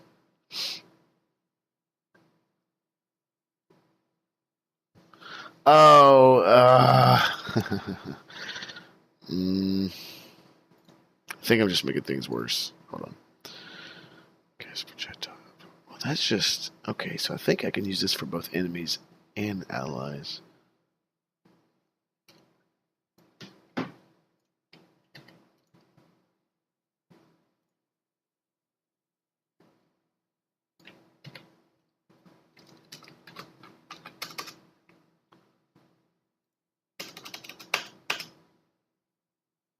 What now, punk?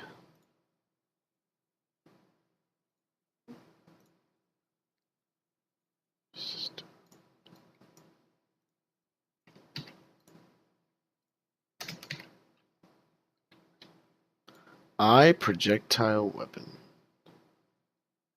Bug enemy does not implement this interface. Bug enemy does not implement this interface.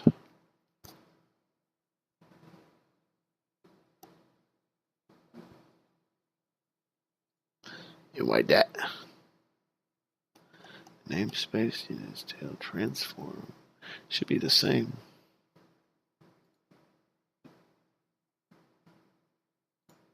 I think I've hit a brick wall going 90 miles per hour.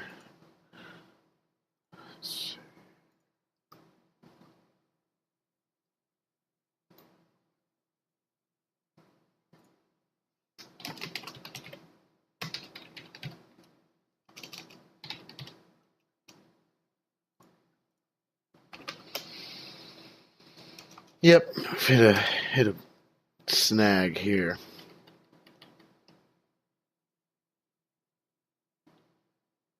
I think we're on the right track, though. Let me go back and make everything called lightning. We'll just use lightning like we were going to originally and see how that works for us.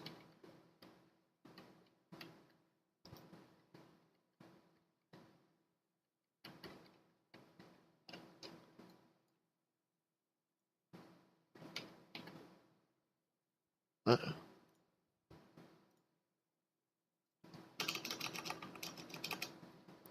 Let me make this lightning equals lightning.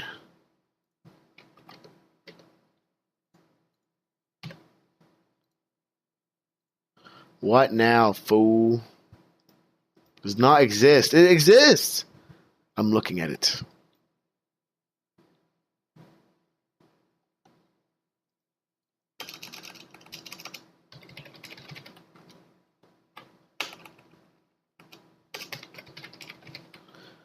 I feel like this guy's code. He's like, oh yeah, you'll be able to do so much with it.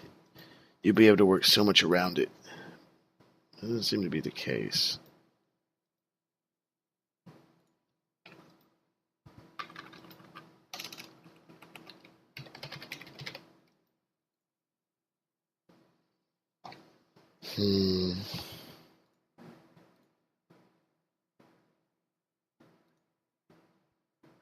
Oh yeah, right. Okay, so lightning equals that. Okay, cool. If you come down here, once he attacks, he should instantiate this at the projectile spawn position. We need to put a projectile spawn position on the norm bug now. Projectile spawn. Is this in the bug enemy? No one was gay, just the bugs. Sorry, it took me forever to read that. So...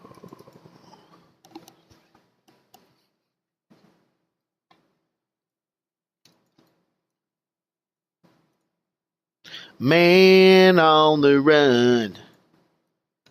Man on the run. Pidge likes that song.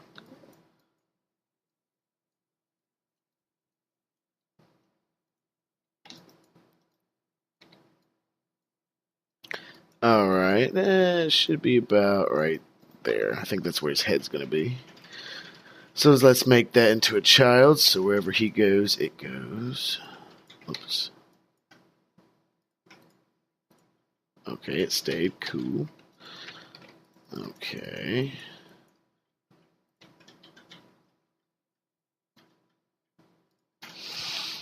So... oh, what is happening? Eat Alex, kill normies.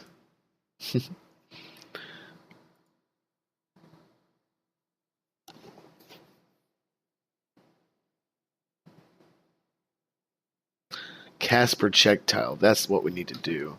Well, no, that's what we are doing. But it's not casting projectile as it is performing attack. Alright, it might be just as easy as that, man. Which that didn't seem easy, but let's see.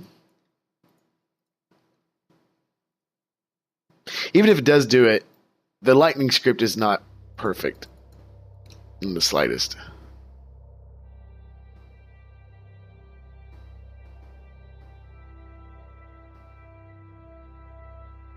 Because, like, it doesn't disappear when it's supposed to, yada, yada, yada. Quick fixes, I'm sure. But.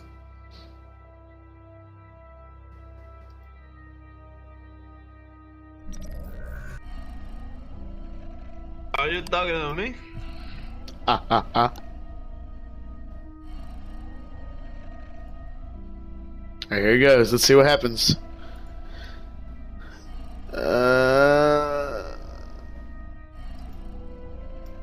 Didn't do it.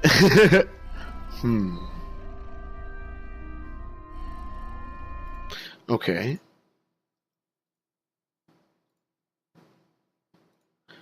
Look at the lightning script here. So the lightning script... enemy. Right, we don't have to worry about this right now. Actually, let me comment this out. It may be getting in the way.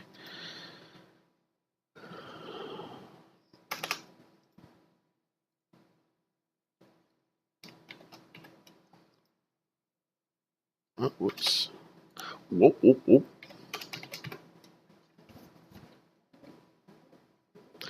Spawn, I don't think it's getting the spawn position. I think we have to set the spawn position.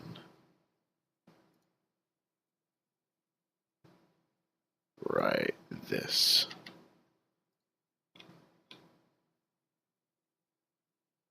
Oh, it's right here. Oh, yeah.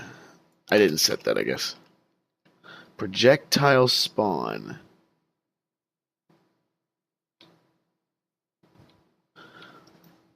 Projectile spawn, okay. I think it did appear, but it didn't appear. You know what I mean?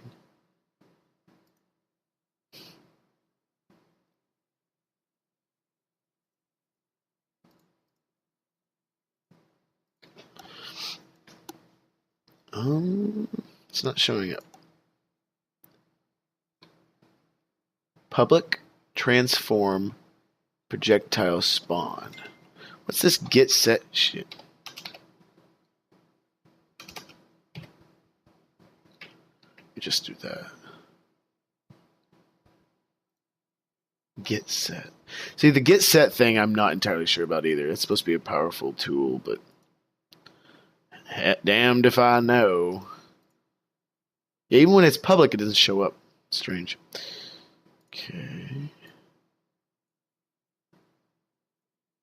I think the get set is supposed to automatically get and set stuff for you if it can find it within a parent object.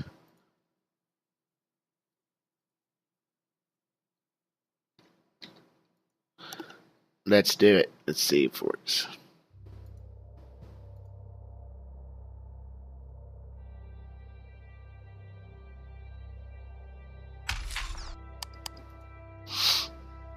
Peeking and prodding and peeking and prodding and peeking.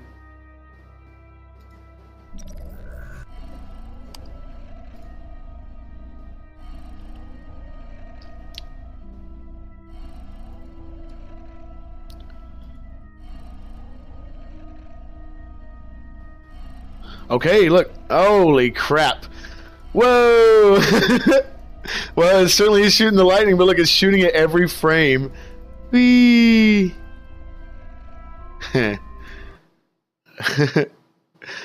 Damn. Well, hey. We got something going, don't we?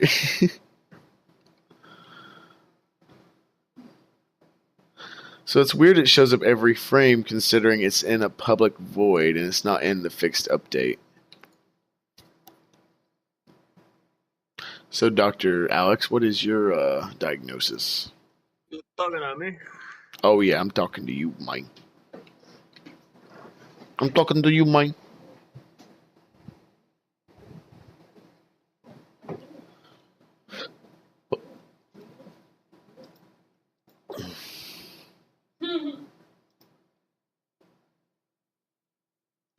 So I'm trying to... Did you hear what I said, though?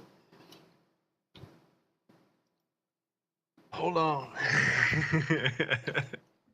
Christina sent me these pictures of cows with like flowers in there. Quit sending him pictures. He's not working. All he's doing is looking at memes and vegan shit. God damn you assholes. My game woman. 2053, Yenen's Tale comes out.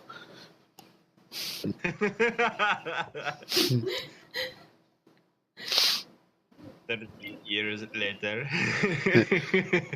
Like at that point, video games have become so powerful they've like don't even exist anymore. I don't know. They've chimmed out. Yeah, you really get deep into stuff that I haven't actually looked at yet. Deep? I'm just doing the lightning thing. I don't understand all the stuff that it's connected to, and so lightning script is literally instantiated. The lightning script is literally just saying how far, like it's literally about the lightning. So when you summon the lightning script or tell it to do the lightning script, it'll go through this process of, okay, the lightning causes 10 damage. It also will spawn at a certain point. It's going to have a rigid body on itself so it can actually move. Okay. With on the update, it says, ooh, maybe that's why. Maybe that shouldn't be void update. Well, anyway, regardless, it's supposed to say on the update, it's supposed to shoot out and then extinguish right after that. And then all we're doing on bug enemy is calling that lightning script once we do the attack. That's all we're doing. Kind of like with the sword script, calls the lightning script. All right, I see what you're saying. So within bug enemy, I had to add a few things. I had to add public transform projectile spawn, and all these are in sword. I just changed them up a little bit. Had to add lightning. We're just going to use the lightning script right now. Like I said, we can create his own attack once we get this settled. And then you have to add this shit.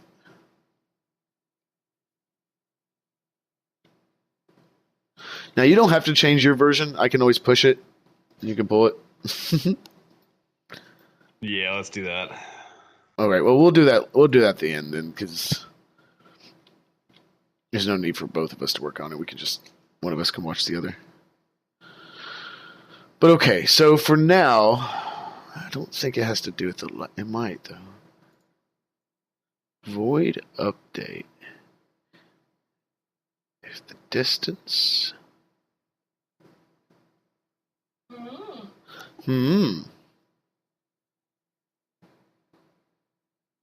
So he's a lot of get set shit, man. Alright, so for right now in this lightning script, I have turned off the collision because the collision only affects the enemy, and obviously we're going to want it to affect something else. The player. But what I'm trying to figure out right now is why it like it calls the lightning, but it doesn't go anywhere. It just keeps calling it over and over and over and over.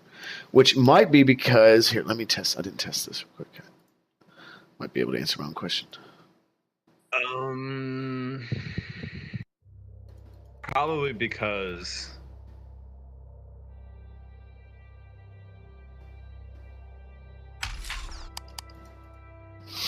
well, that would be related to the update, obviously, but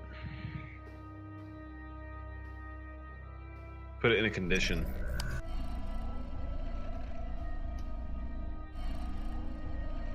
But yeah, let's just see what it's doing.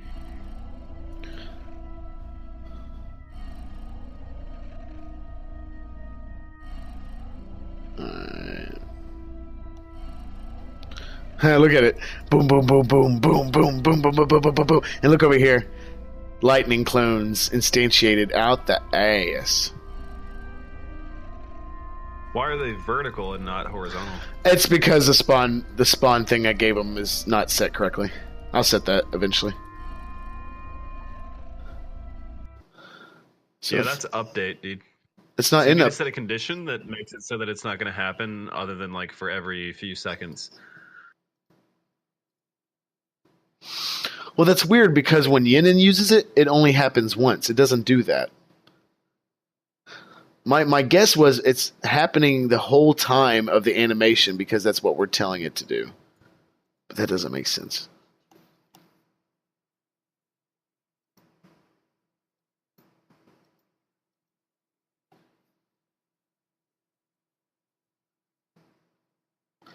Lightning equals lightning distance.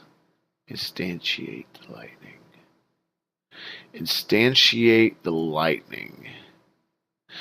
So why does it do it for like 15 seconds and then it stops? Far as I know, see, and I couldn't get this working.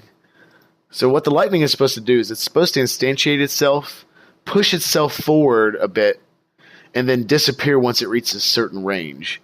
So once it instantiate, it's supposed to go forward a little bit. After about 5 feet, it's supposed to, as you can see right here, extinguish. Because once the distance is less than or equals to the range, 5 feet, it's supposed to extinguish, and extinguish literally just destroys the game object. Why it doesn't is because for some reason there isn't a rigid body on the lightning itself, but it's a sprite. So I don't know how the fuck. Oh well, I guess. Let's see.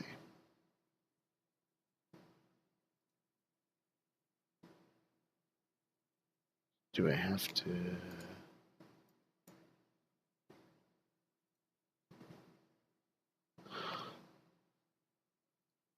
Do I have to add a rigid body to the actual lightning itself? That doesn't make sense, but we can try it. Probably do.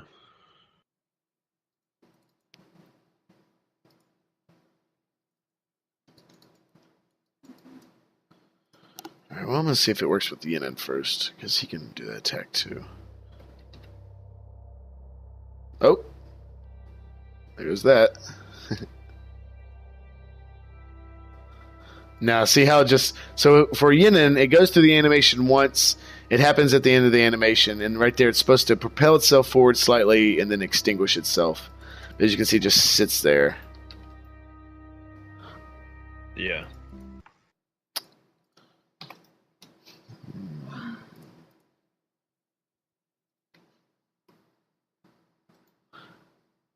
As far as I know, you normally can't give a sprite a rigid body, but I don't know. Okay, hold on.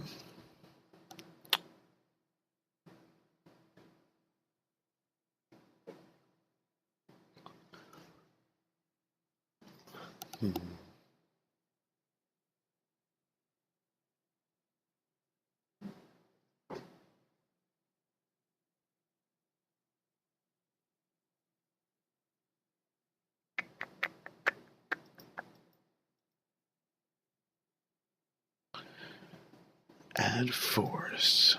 Get component. It's looking for a component. But obviously. So I don't know why he told us to... actually, you know what? I just realized when he was doing this with us, he didn't make a lightning bolt. He made a fireball. So I made this lightning script myself. So, and that was at a point where I really didn't know what the hell I was doing. So maybe some of this has... So a fireball was literally just a unity sphere that had like particle effects on it, made it look like fire. So to be honest, I can't add a rigid body to a sprite. I mean, even though I did, but I don't think it works. Because it's certainly right. Because sprites don't work on a vector 3; they work on a vector 2.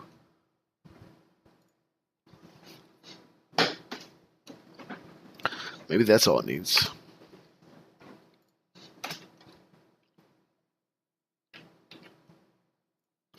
I really don't think so, but we'll see.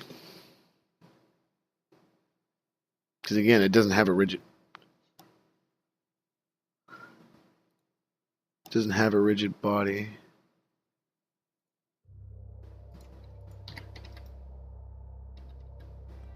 Bang, bang. No, it does have a rigid body. Oh shit. So all the clones do have rigid bodies, so they should be able to move, but they're not. Well, how do you know that you're not allowed to put a rigid body on a sprite? Because rigid bodies typically work with 3D physics, or three-dimensional physics. Normally it doesn't work with a sprite, but it might be able to. It's not working, right? Yeah, it's not working. Yeah, so then don't continue down that path.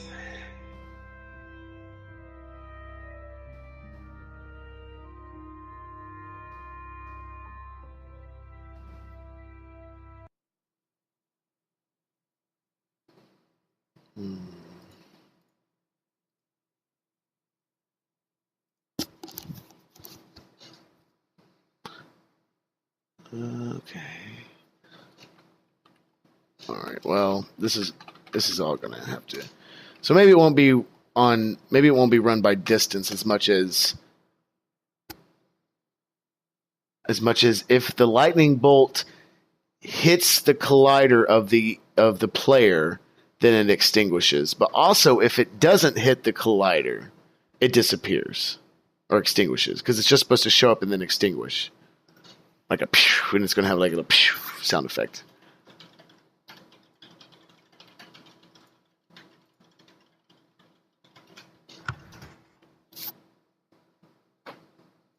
So I'm going to take out range.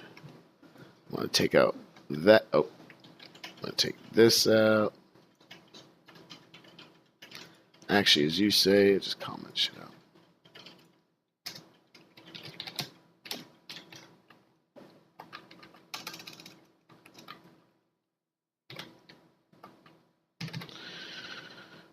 Get component.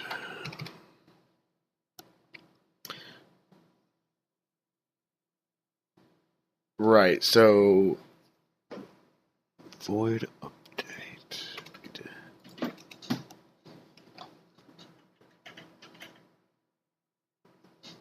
So this right here needs to change. This needs to be something else. This if statement needs to be something else entirely. So what do you think? Wait, what are y'all talking about? Uh-oh, you promising shit you can't keep? Ugh. I didn't promise anything. So do all scripts have to have an update?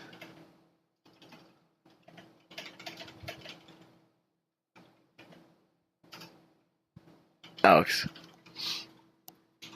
Yeah. They do? Wait, what? Jesus Christ.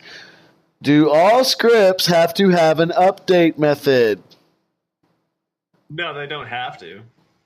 Cool. Well, we're gonna comment this out as well. Totally redoing it, Apparently man. they have to have vanilla Coke, though. Huh? Apparently they have to have a vanilla Coke, though. Oh, of course. Don't get her any fucking vanilla Coke, because I told her to get herself some vanilla Coke. She's like, I won't need any. And then all of a sudden she's like, I need some. How dare she? In that exact voice.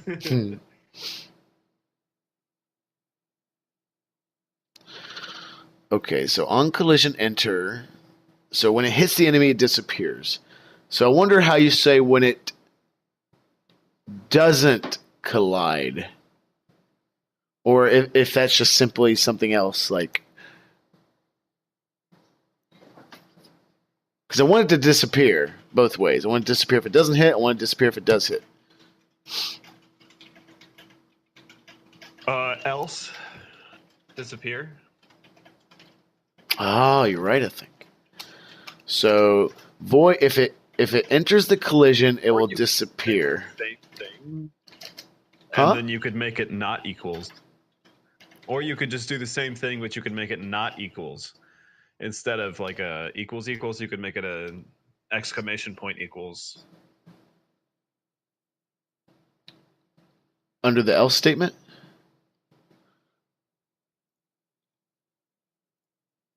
No, you can just make another if, and then instead of the equals, copy everything there except for the equals and make it exclamation point equals. So what? Is this the am I using the ampersand technique again? No. Okay. I mean, why are you even saying like if it hits the enemy? When it hits the enemy, it needs to disappear because it's a lightning bolt. When it doesn't hit the enemy, it also needs to disappear because it's a lightning bolt. If it was a fireball. So then why do you make a condition then? Why don't you just make it disappear like all the time? Well, we're also it's because if we just have it appear and then disappear, you won't be able to see it. So we're also going to have to add in where it's going to stay there for a couple of seconds. You know what I mean? Okay. So then do this. Yeah, just copy that if thing with the extinguish, and then right here. Also, if it's going to be inside of that, then you would all this. If it's going to actually be well, actually, oh no, because it's inside of on collision enter. Okay. Does that look good right there? That's implying it's actually colliding with the player, right? I guess. Okay. So, hold on, I'm but so yeah, you sorry. can do it that way. I didn't hear you. But you would have to say, no, not like that. You would want it to be an if instead of an else. Huh. Otherwise, it would be ELIF. Okay. Or something that. I would just make it an if to simplify things. Okay. And if you want to make it based off of seconds, you make 2 variables. And in the update, you would have the timer plus equals. Can we just do a coroutine? Time. Since we're not in the update down here, can't we do isn't it wait for seconds? No, Awen, we did not.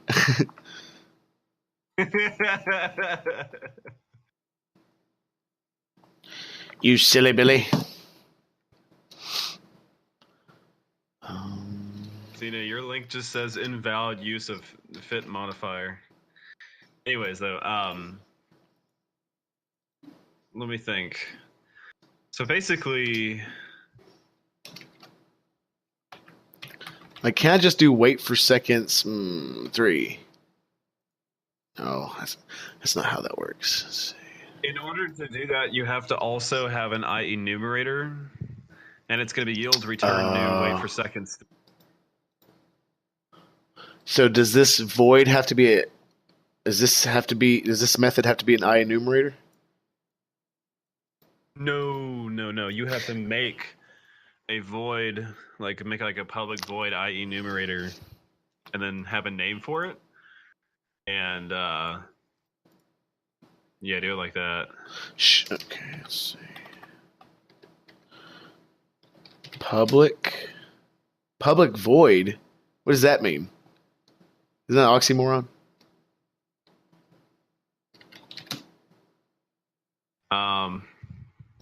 No, void is a return method kind of thing.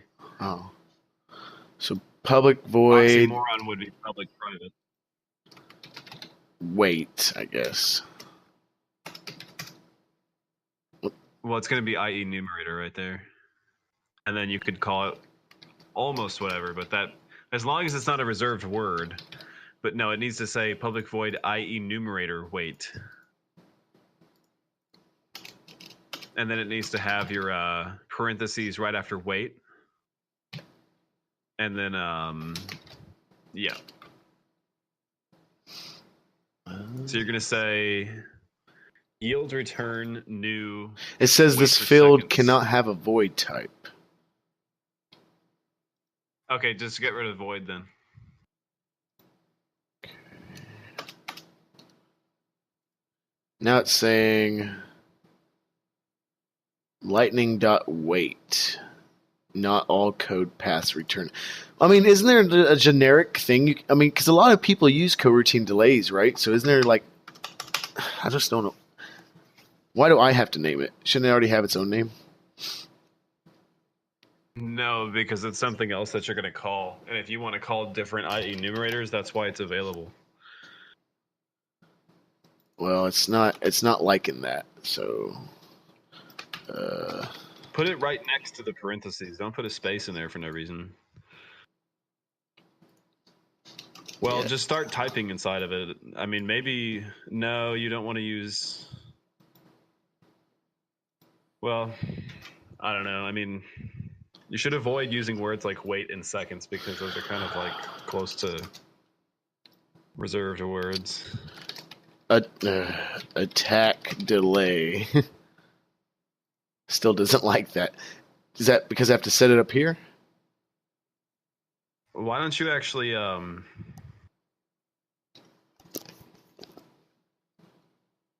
just type yield return new wait for seconds and then give it a number. Where? And it should probably stop doing that. Within I think it's because it's not complete yet. Okay. Yield. Is it yield dot wait for seconds? No, it's yield return new wait for seconds. It's not going to be capital. Yeah, there you go. Yield return. I'm not getting anything. No, it's got spaces, dude. What? Yield return wait for seconds. Make it a float too.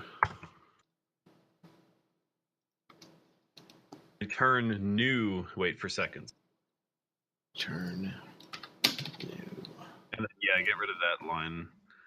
And the way that you would call it, where you want it, is Down here. you're gonna basically do start coroutine, and then it's gonna be attack delay. See, now it's fixed. It just it can't be impartial. And so, like, as you're typing it, it annoyingly says this is impartial. What that little error thing is. It's dumb. Yeah. Let's see.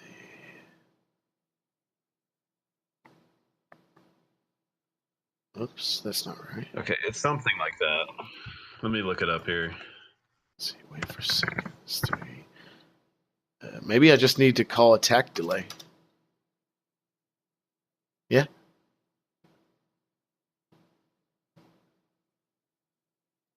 Actually, gonna put this down here. Did you make it a float value? It's an integer. It's 3, but Okay, so when you say start coroutine, don't put a space in between the words, and then inside of the parentheses after coroutine, put the name of the IE numerator. so I can't just call attack delay.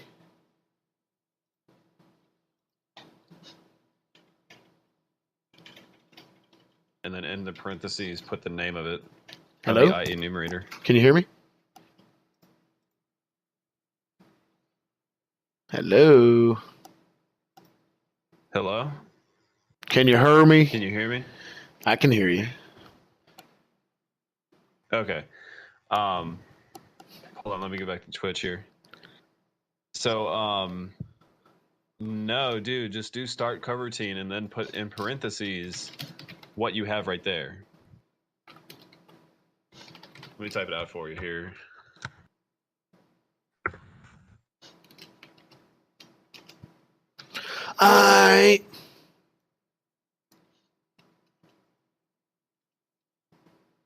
More like that. And the wait for seconds has to be a float. So say 3F, maybe. Or like make a float up at the top and then just put the name of the variable float in there.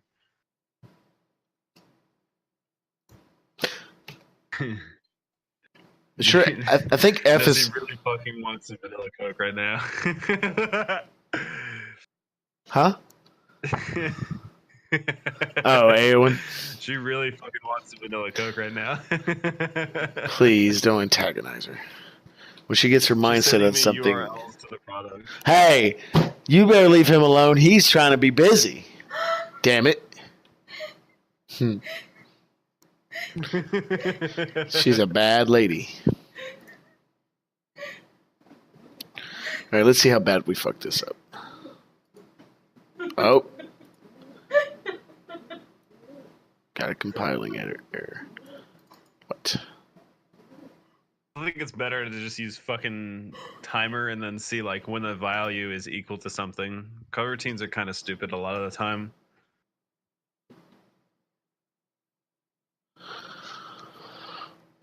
Direction.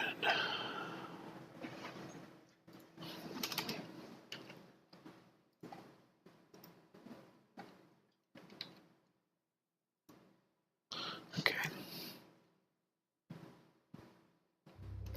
Hey, let's see. Yenen do it. Still does not fucking disappear. Yeah, so do the seconds like I told you. Where, man? Where, man? Where? Where? Where do I do it? Where? Where? Here? Here? Wait. Hold on. Is that in lightning? Yes. So, do what? Where, sir? Huh? Instead of a coroutine, like, so basically delete all the coroutine shit that we did. Why? Because you said it doesn't work, bro. What do you... Well, it can work. We probably just fucking didn't do it right. Ba-ba-da-beep. Actually, let me see something here. I think I know what it is. Wait, does it disappear after you hit the enemy? See if that even works. Well, right, because I'm not even hitting a collider when I'm just shooting it willy-nilly. Like, it's not hitting a collider, so maybe if it hits a collider. You need to get a collider and a Kleenex if you're shooting it. I'm shooting it off, Bo. Okay, it's hitting colliders, still fucking up. Hold on, let's get the enemy out here.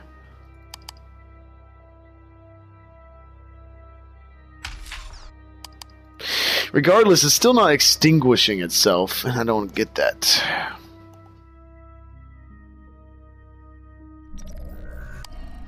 Come on, Mr. Bug. Let's see what his look like. It's not a fire. It's not on fire. If it's an electrical fire, you have to unplug it. Mm-hmm. Uh-oh. Whoa! So did it work on the enemy? No. It's doing the exact same thing. Oh, jeez. I think you need to take that out of the update or something as well. I don't have... Probably want to fix that. We don't have an update. We got rid of the update.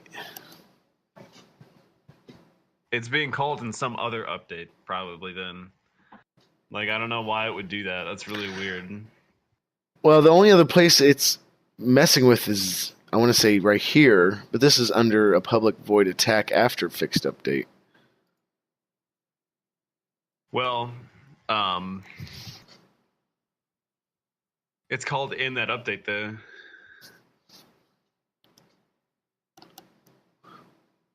Where? Here?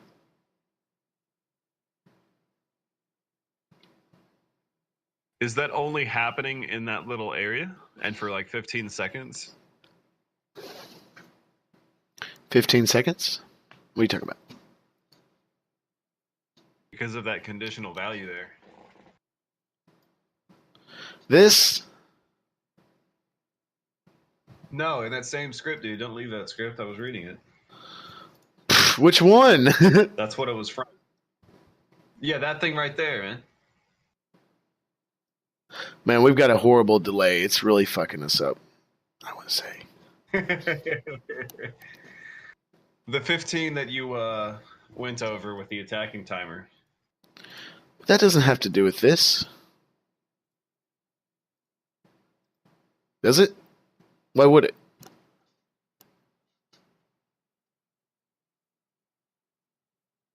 Because with that, it's supposed to be every 8 seconds that's set in the inspector. What, Pigeon? What now?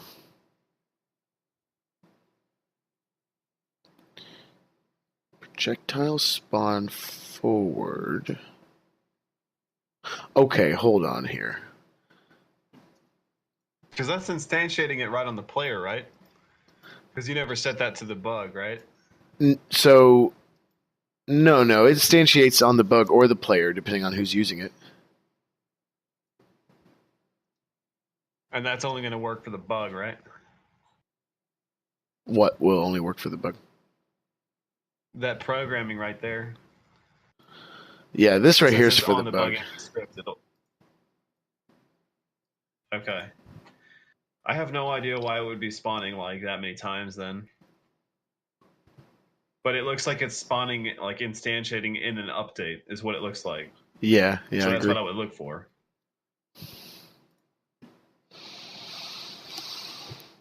So like Okay. doesn't make any fucking sense.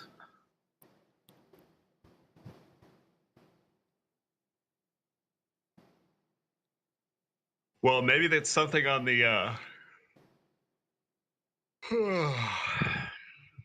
what is don't you like instantiate it or like call it from outside of the lightning script though?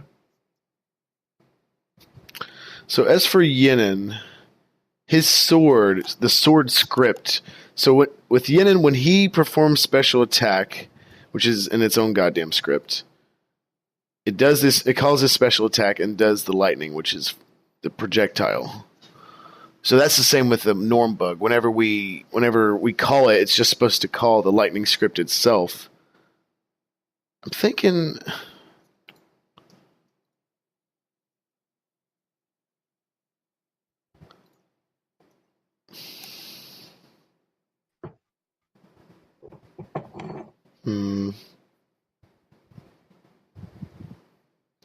Because see right here, I feel like this line right here is fucking shit up.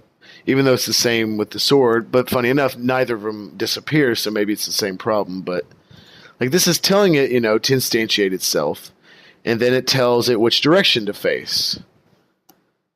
But after that, what is it? Does it only know what to do based on what's in the Lightning script? Like that would make sense. But I don't see how it knows how to do that from here. Ooh. Heartburn. The burn of the heart.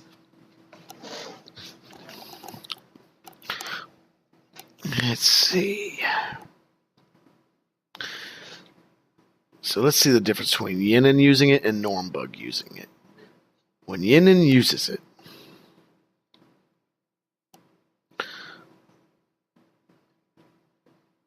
Yenen, yen. How does it know what this is? Cast projectile.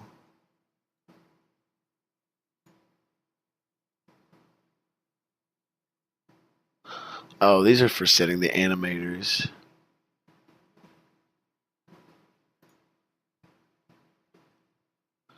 Yeah, shit is pretty confusing.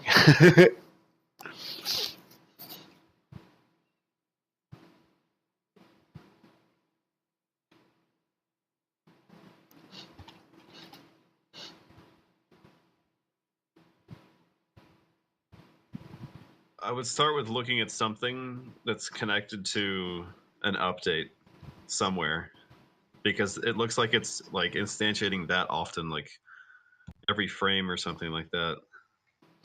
Okay, well, oh, damn, that's for that. Never mind. We'll deal with that later. Right, so the only thing I could think of that's fucking it up is this, but it's commented out.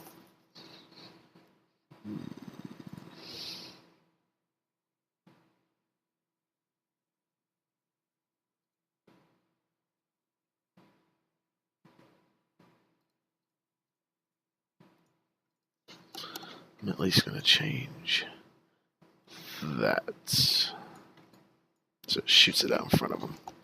You perhaps like make something public and then it's like in the inspector and it's just not set. What do you mean, sir? What are you talking about? Just look in the inspector on all the things that you're working on now and make sure that everything is set to like an object reference or something. Just in case you've got something that's like set to... I mean, at this point, you basically just need to look through everything and find out what's fucking it up. And it looks exactly like something that would be calling like every fucking frame. And that's really all that I can tell you right now. I mean...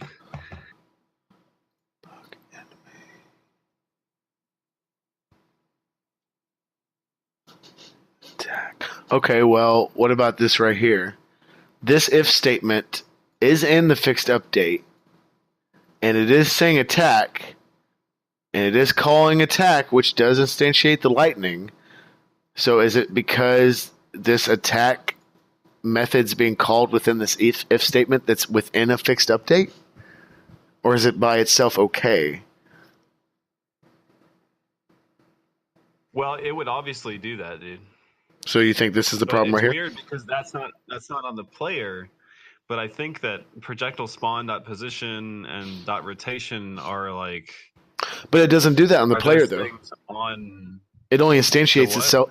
Well, on the player it only instantiates itself once, whereas on the Normbug it constantly instantiates itself.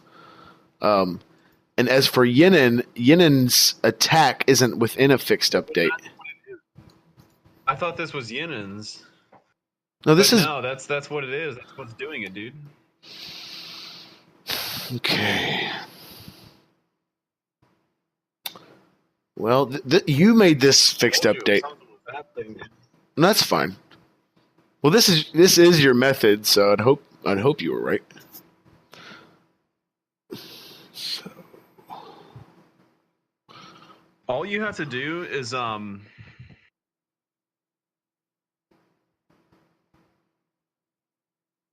I would probably like take lightning out of that method. You know what I mean? Because you want the attack to be happening, but then like oh,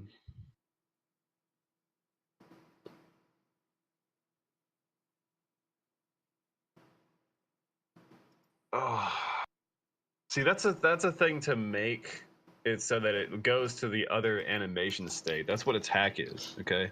That's what that method is. So maybe you want like another.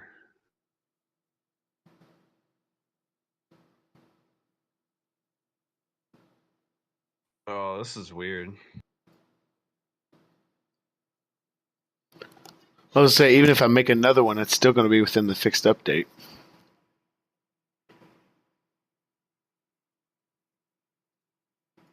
Well, you want it to be in the fixed update, but you only want it to happen like one time. If the attack animation is going to happen, you know what I mean?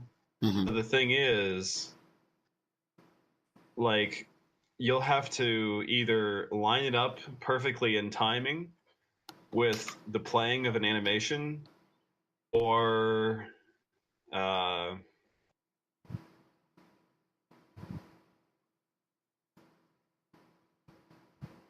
or somehow make it happen only one time. You know what I mean? And then disappear. Yeah. Well, that's what that part in the lightning script's supposed to be for, how it just waits and then disappears. But we got it, but it doesn't disappear at all.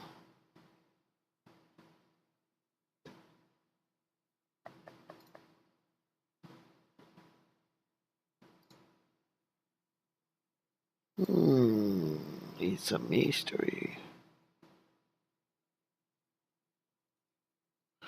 I want to see if it's actually shooting it forward instead of up. And I want to see something. Oh, it's a 2D game now.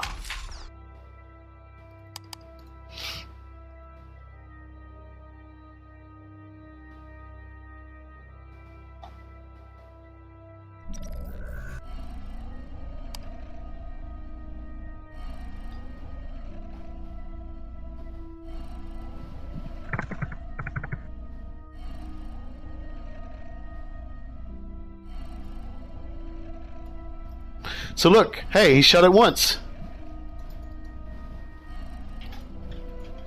But now he's fucking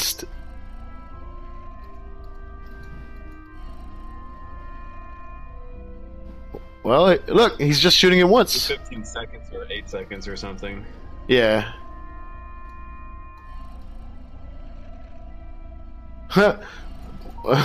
Well, it's doing something. What the fuck? I don't even remember what I did now.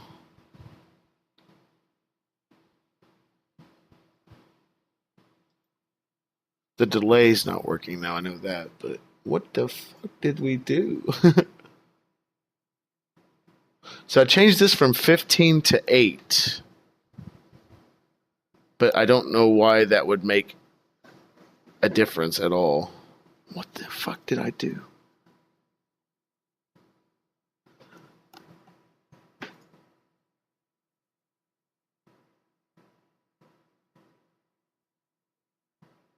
Wow.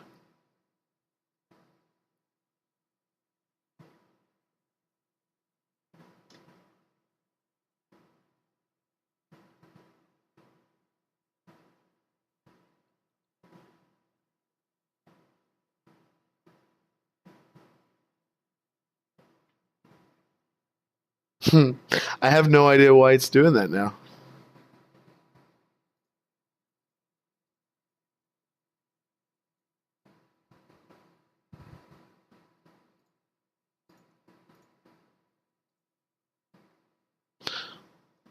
All I remember doing was changing the transform of the object, and that's all I fucking did. But now it's like, Show me where.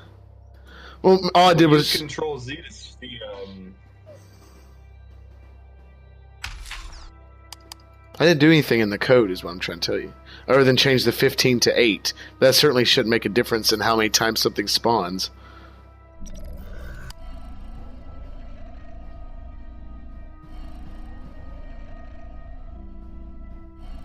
Come on, buddy.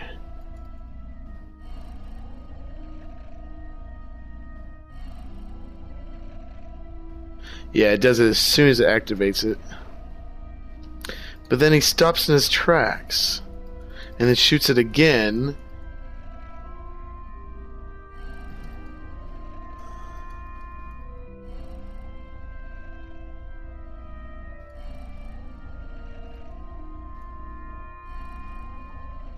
That is so confusing.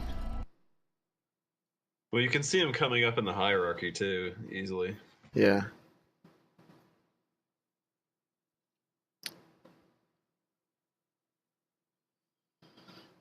Wait for 3 seconds. Lady, you don't have to watch this. Might just end it for the night. It's pissing me off. Let me see. Let me comment this out. Comment this out.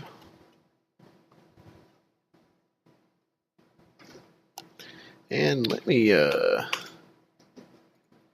put this right here. Just for shits and gaggles. As for this, though... You could use Control Z and Control Y to see what you did. I know what I did.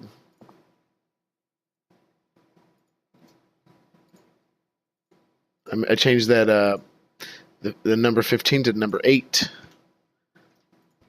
And I don't know why it changed things. I'm going to change it back to 15 just to see what happens.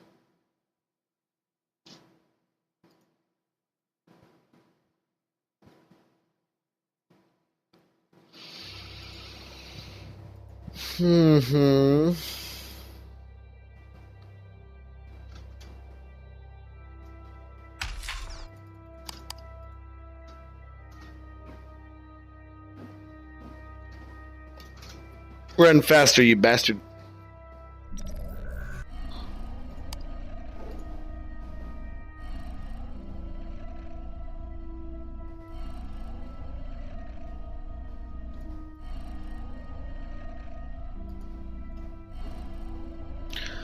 Look, so when you change it back to 15, it does that.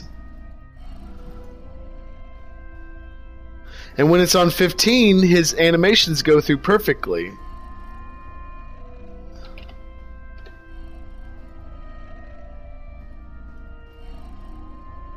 Fuck.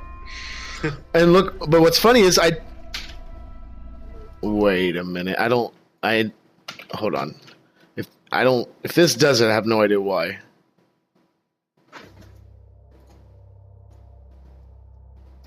This makes no damn sense.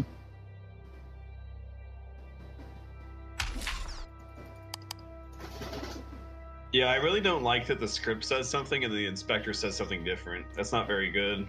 Yeah, I don't know why it's doing that.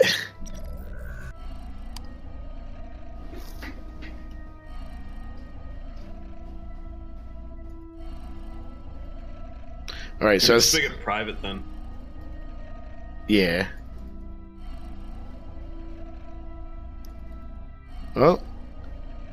Okay, and now he's not attacking at all. Oh, yeah, he is. But it takes 15 seconds. Let's see, 8 seconds. And in the script, let's make this 8 seconds. Sorry, I know shit's tedious. Yeah, that's fucking with its place in memory. That's what it's doing, really. But like you said, it shouldn't be a different number. And I probably will make it private. Yeah, just make it private and change it in one place, dude.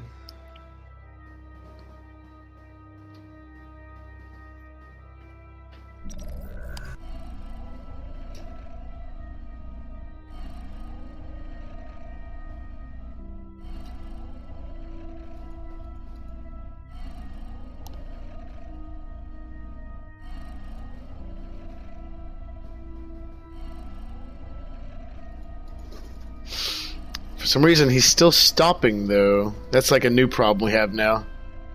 He stops in bug attack. He does bug attack animation, shoots out a lightning bolt, goes through the bug attack animation. He stays in bug attack animation, but then it shoots out another lightning bolt, and then it goes back into bug idle, and then goes back into bug attack and does it over again. Very weird.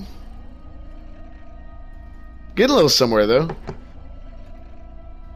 Let me test out my lightning bolt. Yeah, even my lightning bolt don't fucking work right.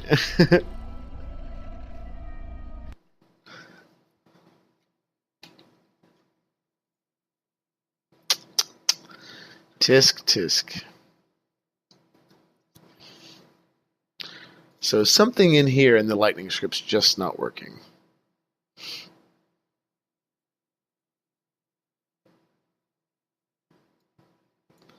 This whole tag system ain't fucking working. It's basically because of the windows of times that you're setting up to have conditions. So if it has to wait every 15 seconds to have like a actual set the trigger and then enter that other thing, and then that thing happens like every 8 seconds, then it happens every 8 seconds, but then like you're entering, it's just like after a while it starts adding up to different values and being weird.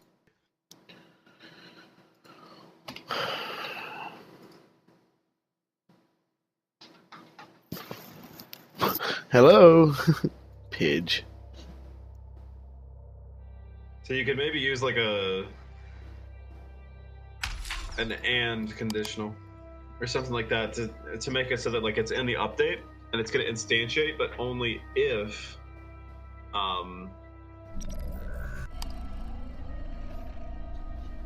is there a way to see like when dude is in the fucking animation state?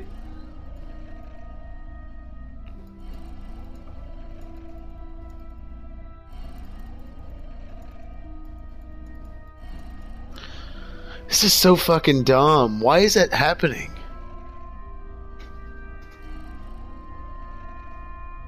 I can see Paige crawling around on the floor behind you.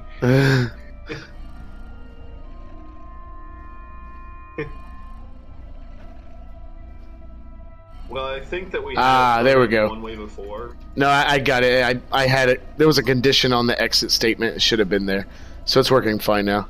We just got to figure out a delay on this when the sprite shows up. All right, cool. Hold on, we're making progress. We're doing good. Yeah, it had nothing. It had nothing to do with this 8-second shit. Making it. I don't know, man. Hold on. God. For some reason, putting the number 15 on the attack timer, it does not like that. But as for the animation where it was looping and stopping and looping, that was just because of the condition that shouldn't have been there. But I think we have it up to this point where it actually shoots out the lightning now, which is badass, if that's the case. Alright, let's see. It should be back to normal where he has a little bit of a gap between each attack. Trying to make it like 2-3 seconds. So he does his little head shake. He looks at you. Then he did the attack once. Do you really want it to like bounce off of the rock? 1, 2, 3, 4. Jumps? Hold on. 1, 2, 3, 4, 5. Okay. What'd you say, sir?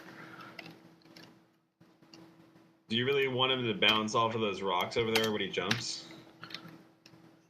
He doesn't bounce off. All right, so he doesn't bounce off the rocks. He's being propelled in a certain direction so fast to where when he gets to the position where we are, he has to jerk around real quick to look at us. Because remember, you said it to where he's constantly looking at you. So it makes it look like he's going towards the rocks and bouncing back off. I think we just need to have it where he doesn't look at you until after he lands and get it out of that animation, and then he starts looking at you. Does that make sense? Here, I'll show you. Yeah. At first I thought he was bouncing off the rocks. I thought he was hitting the rock colliders and shit, but it's just he's jerking back so fast to where it makes it look like he's bouncing a little bit. She wants to play with the sticks. We have not had any pitch cam tonight. It's very disappointing. See, look at that. Bam! He like turns around real quick. So actually, we can probably just fix that real quick, right?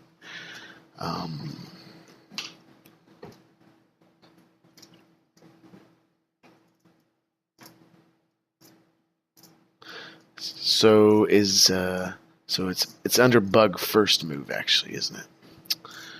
Let's see. So can we have bug first move not have this right here? This quaternion? Because one of these is telling him to look. Yeah, bug turns and looks at player's direction.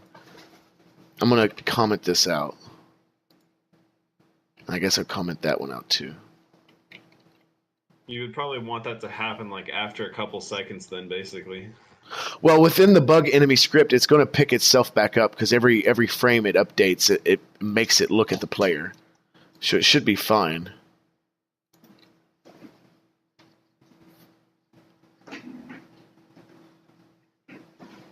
Because like you said... Oh, you still have him looking at the light pose? No. He's looking at the player's location while he's jumping. That's why he jerks real fast. Hold on. Let's see if I'm right about this. If I'm not, we'll go back. I'll be right there in a minute, babe. I think... Oh, I was going to say we could all just see your ass there on camera. Let's see what he does. Oh, okay. He's still... See, he's staring at me. Oh, I know what happens. It's...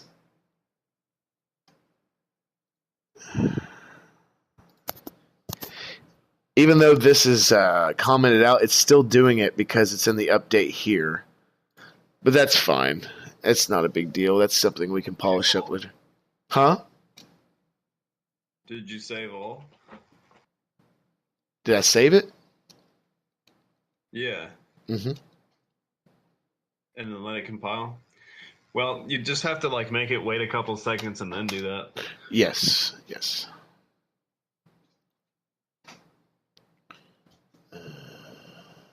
I'm getting rid of some of this extra shit. I'm going to test it one more time just to make sure. Look at there. It only took us it usually takes us about 2.5 to 4 hours to really get some shit going, but that's fine with me, man. We're both still kind of amateurs. Yeah, Nessie died. She didn't have enough caffeine. She had to pass out.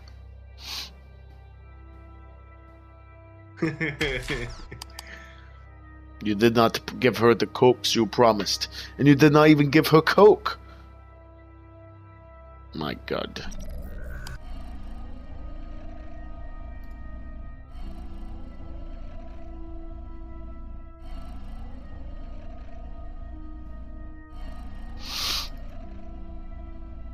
Uh-oh. Whoa. That's new. Whoa. Now it's fucked up again. Of course. Let's see.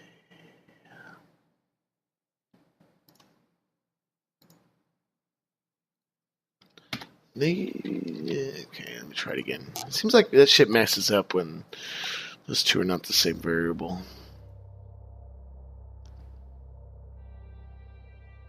Bro, of course. We've been over this, bro. Yas.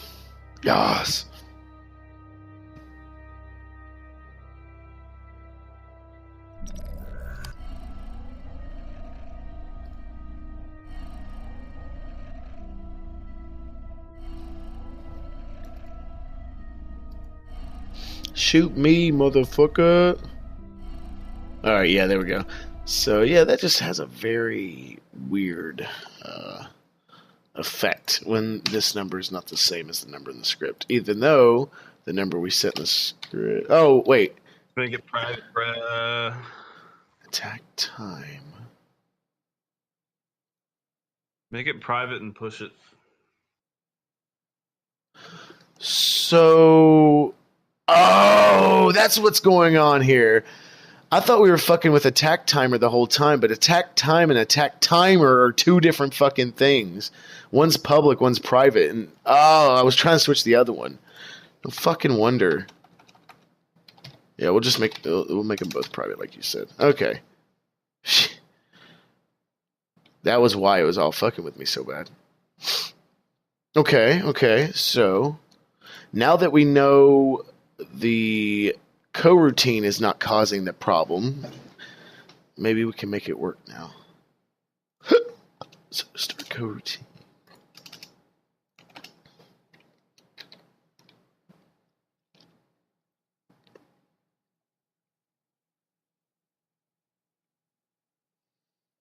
I still don't like this whole collision thing, but it has to be done.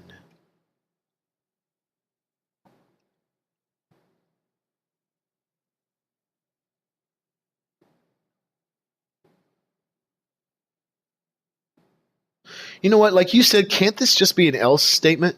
Like if it hits an enemy collider or a collider that's tagged with enemy, it does its thing. Cool. Else, it just extinguishes. Pretty much, but like, how long will it last before it extinguishes then? Well, no, that's fine. We can keep the delay on here, but I'm just saying we don't need this right here. We just need Actually, you can do it based on time elseways. Actually, how did else's work here? Okay, like that. No?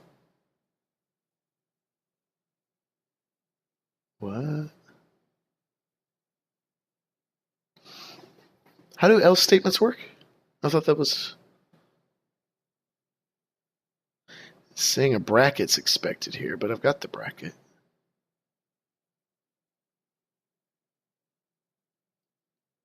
Wait, why is extinguish outside of that?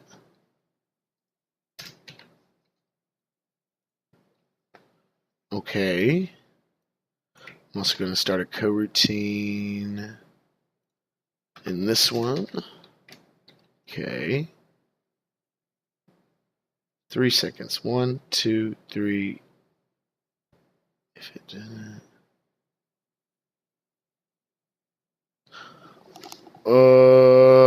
No, that's not right.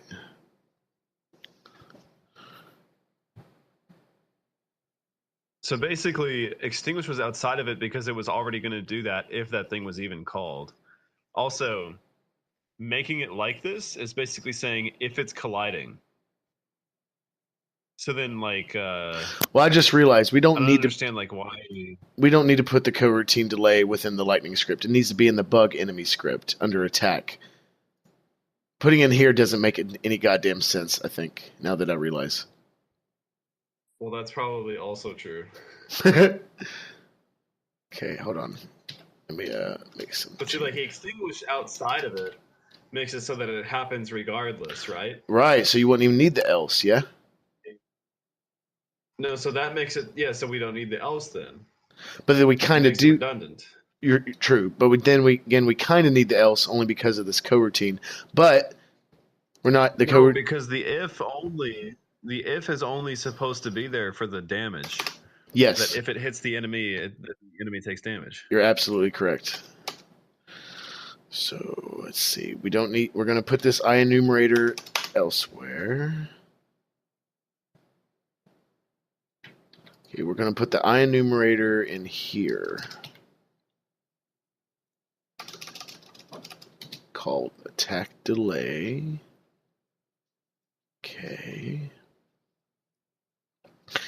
And then shit. This is a start.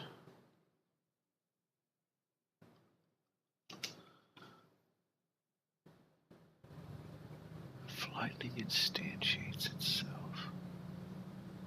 So the reason I was trying, I could be wrong about this too. The reason I was trying to put coroutines within the lightning script itself, because right here, it calls the Lightning script, I guess. It calls to instantiate it. But like you said, I guess it's only instantiating it for the damage. It's not instantiating it for anything else.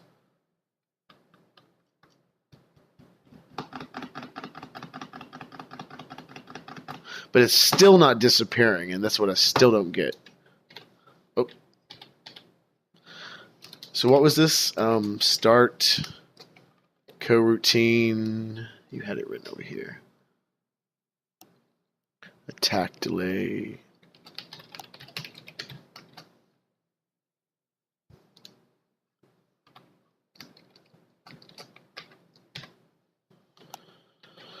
Okay.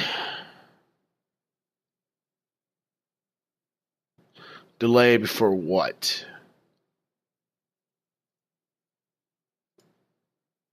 Oh, yeah, that's what I was trying to put it in the Lightning script, because we want a delay before it extinguishes. See, this is confusing the fuck out of me.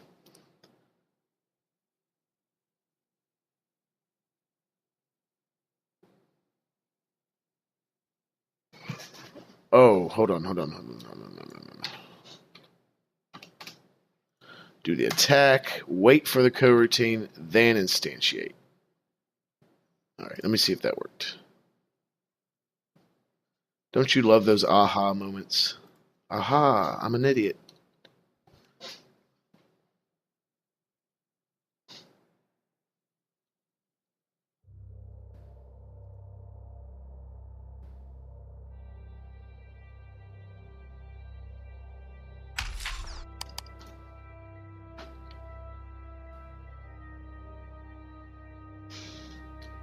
Be great if this worked.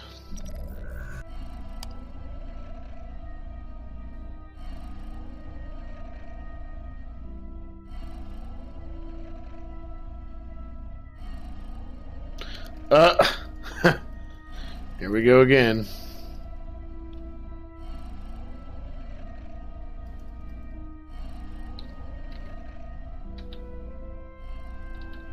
Yeah, for both Normbug, here we go again. God damn it.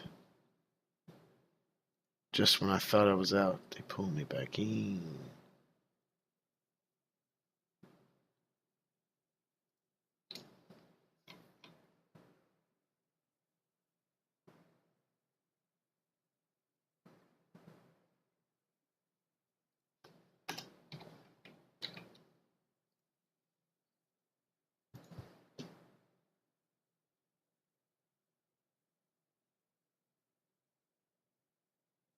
Come on, fool. Yeah, for some reason, this fucking game object does not want to disappear.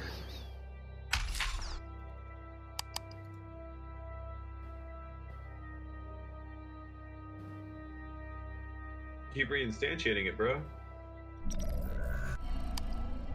No, it won't disappear once it's been instantiated, though.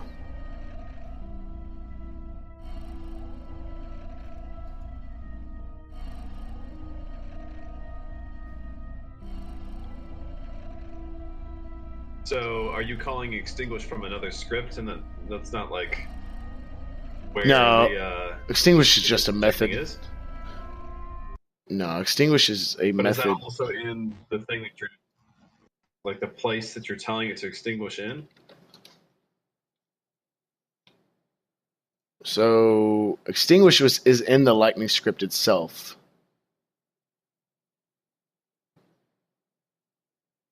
You feel me? Oh.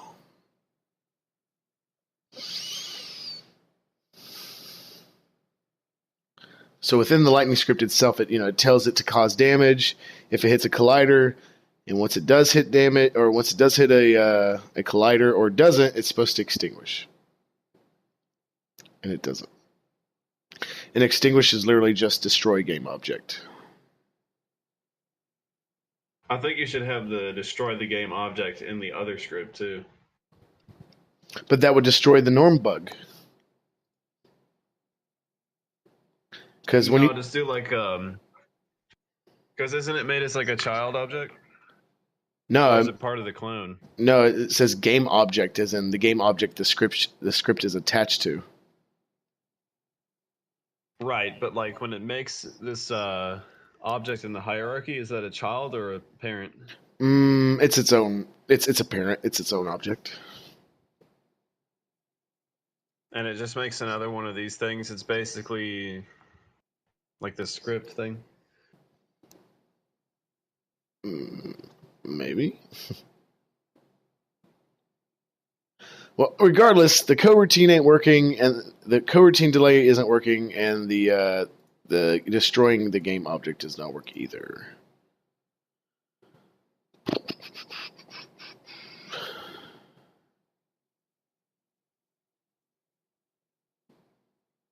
Is the extinguish within the coroutine?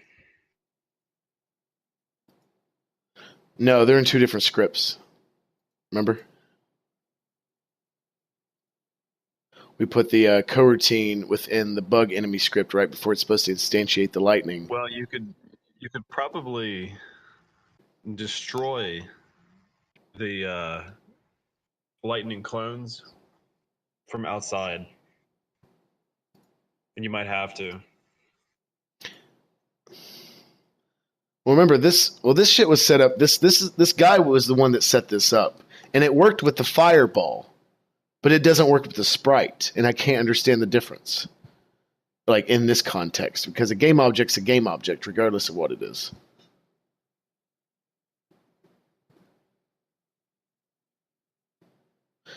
Maybe. So you're saying his thing wasn't the sprite? No, remember it was a fireball. But I tried to change everything in the script up to this point to have to deal with the sprite and not a vector 3 object.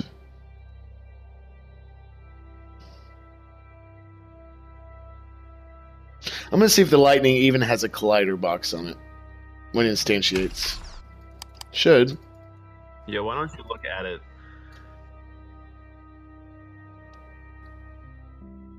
I think the problem is that it's a sprite, and it's just, like, different.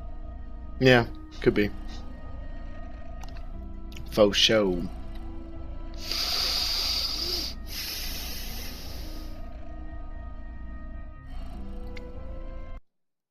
So, the lightning clone spawns with a renderer, a box collider. Let's see how big the box collider is.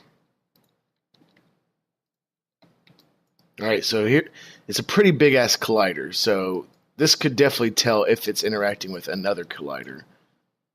Which, that's how big the norm's collider is. So, it's definitely know it's doing that. It doesn't... I don't think it needs a rigid body.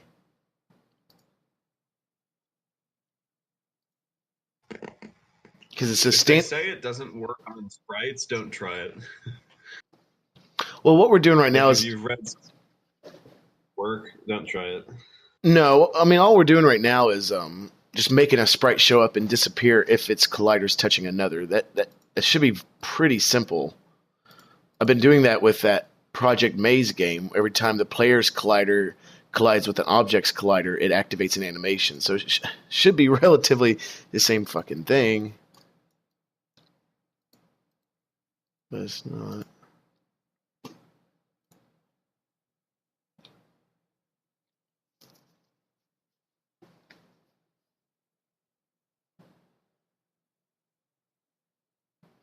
Do I have a prefab?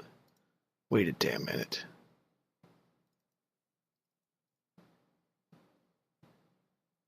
Yeah, certainly I have a lightning prefab.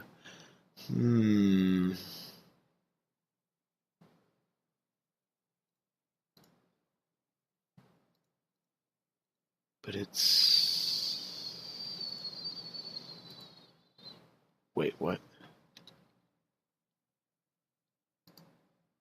Box collider is trigger. Box collider is trigger. Let's make it not trigger. I don't know. It should be a trigger because it's triggering another thing, but maybe both of them shouldn't be a trigger.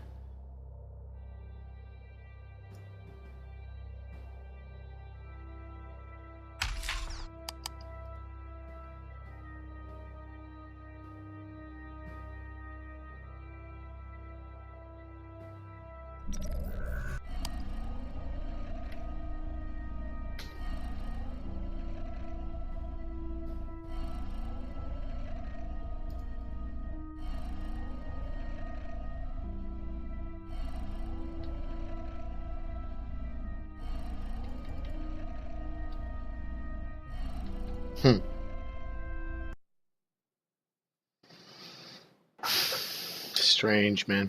Really strange. Because at this point, it doesn't even matter that we're using a sprite. As long as our box collider is not 2D, as long as it's got 3 dimensions, which it does, we're fine. But for some reason, it's not activating correctly.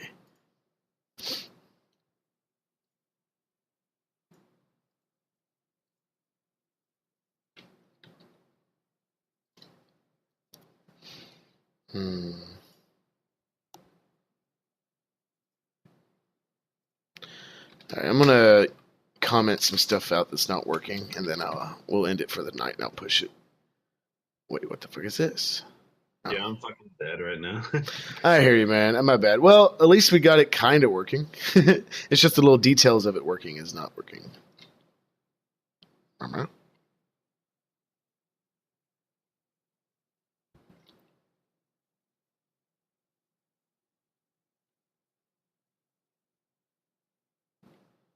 Yeah, we'll figure it out. Make sure I got everything good. That's good.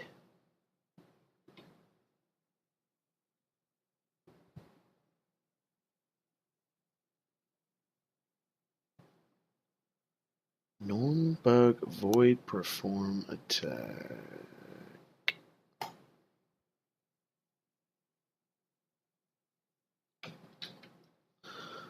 On collision. Yeah, I still don't understand that. Okay.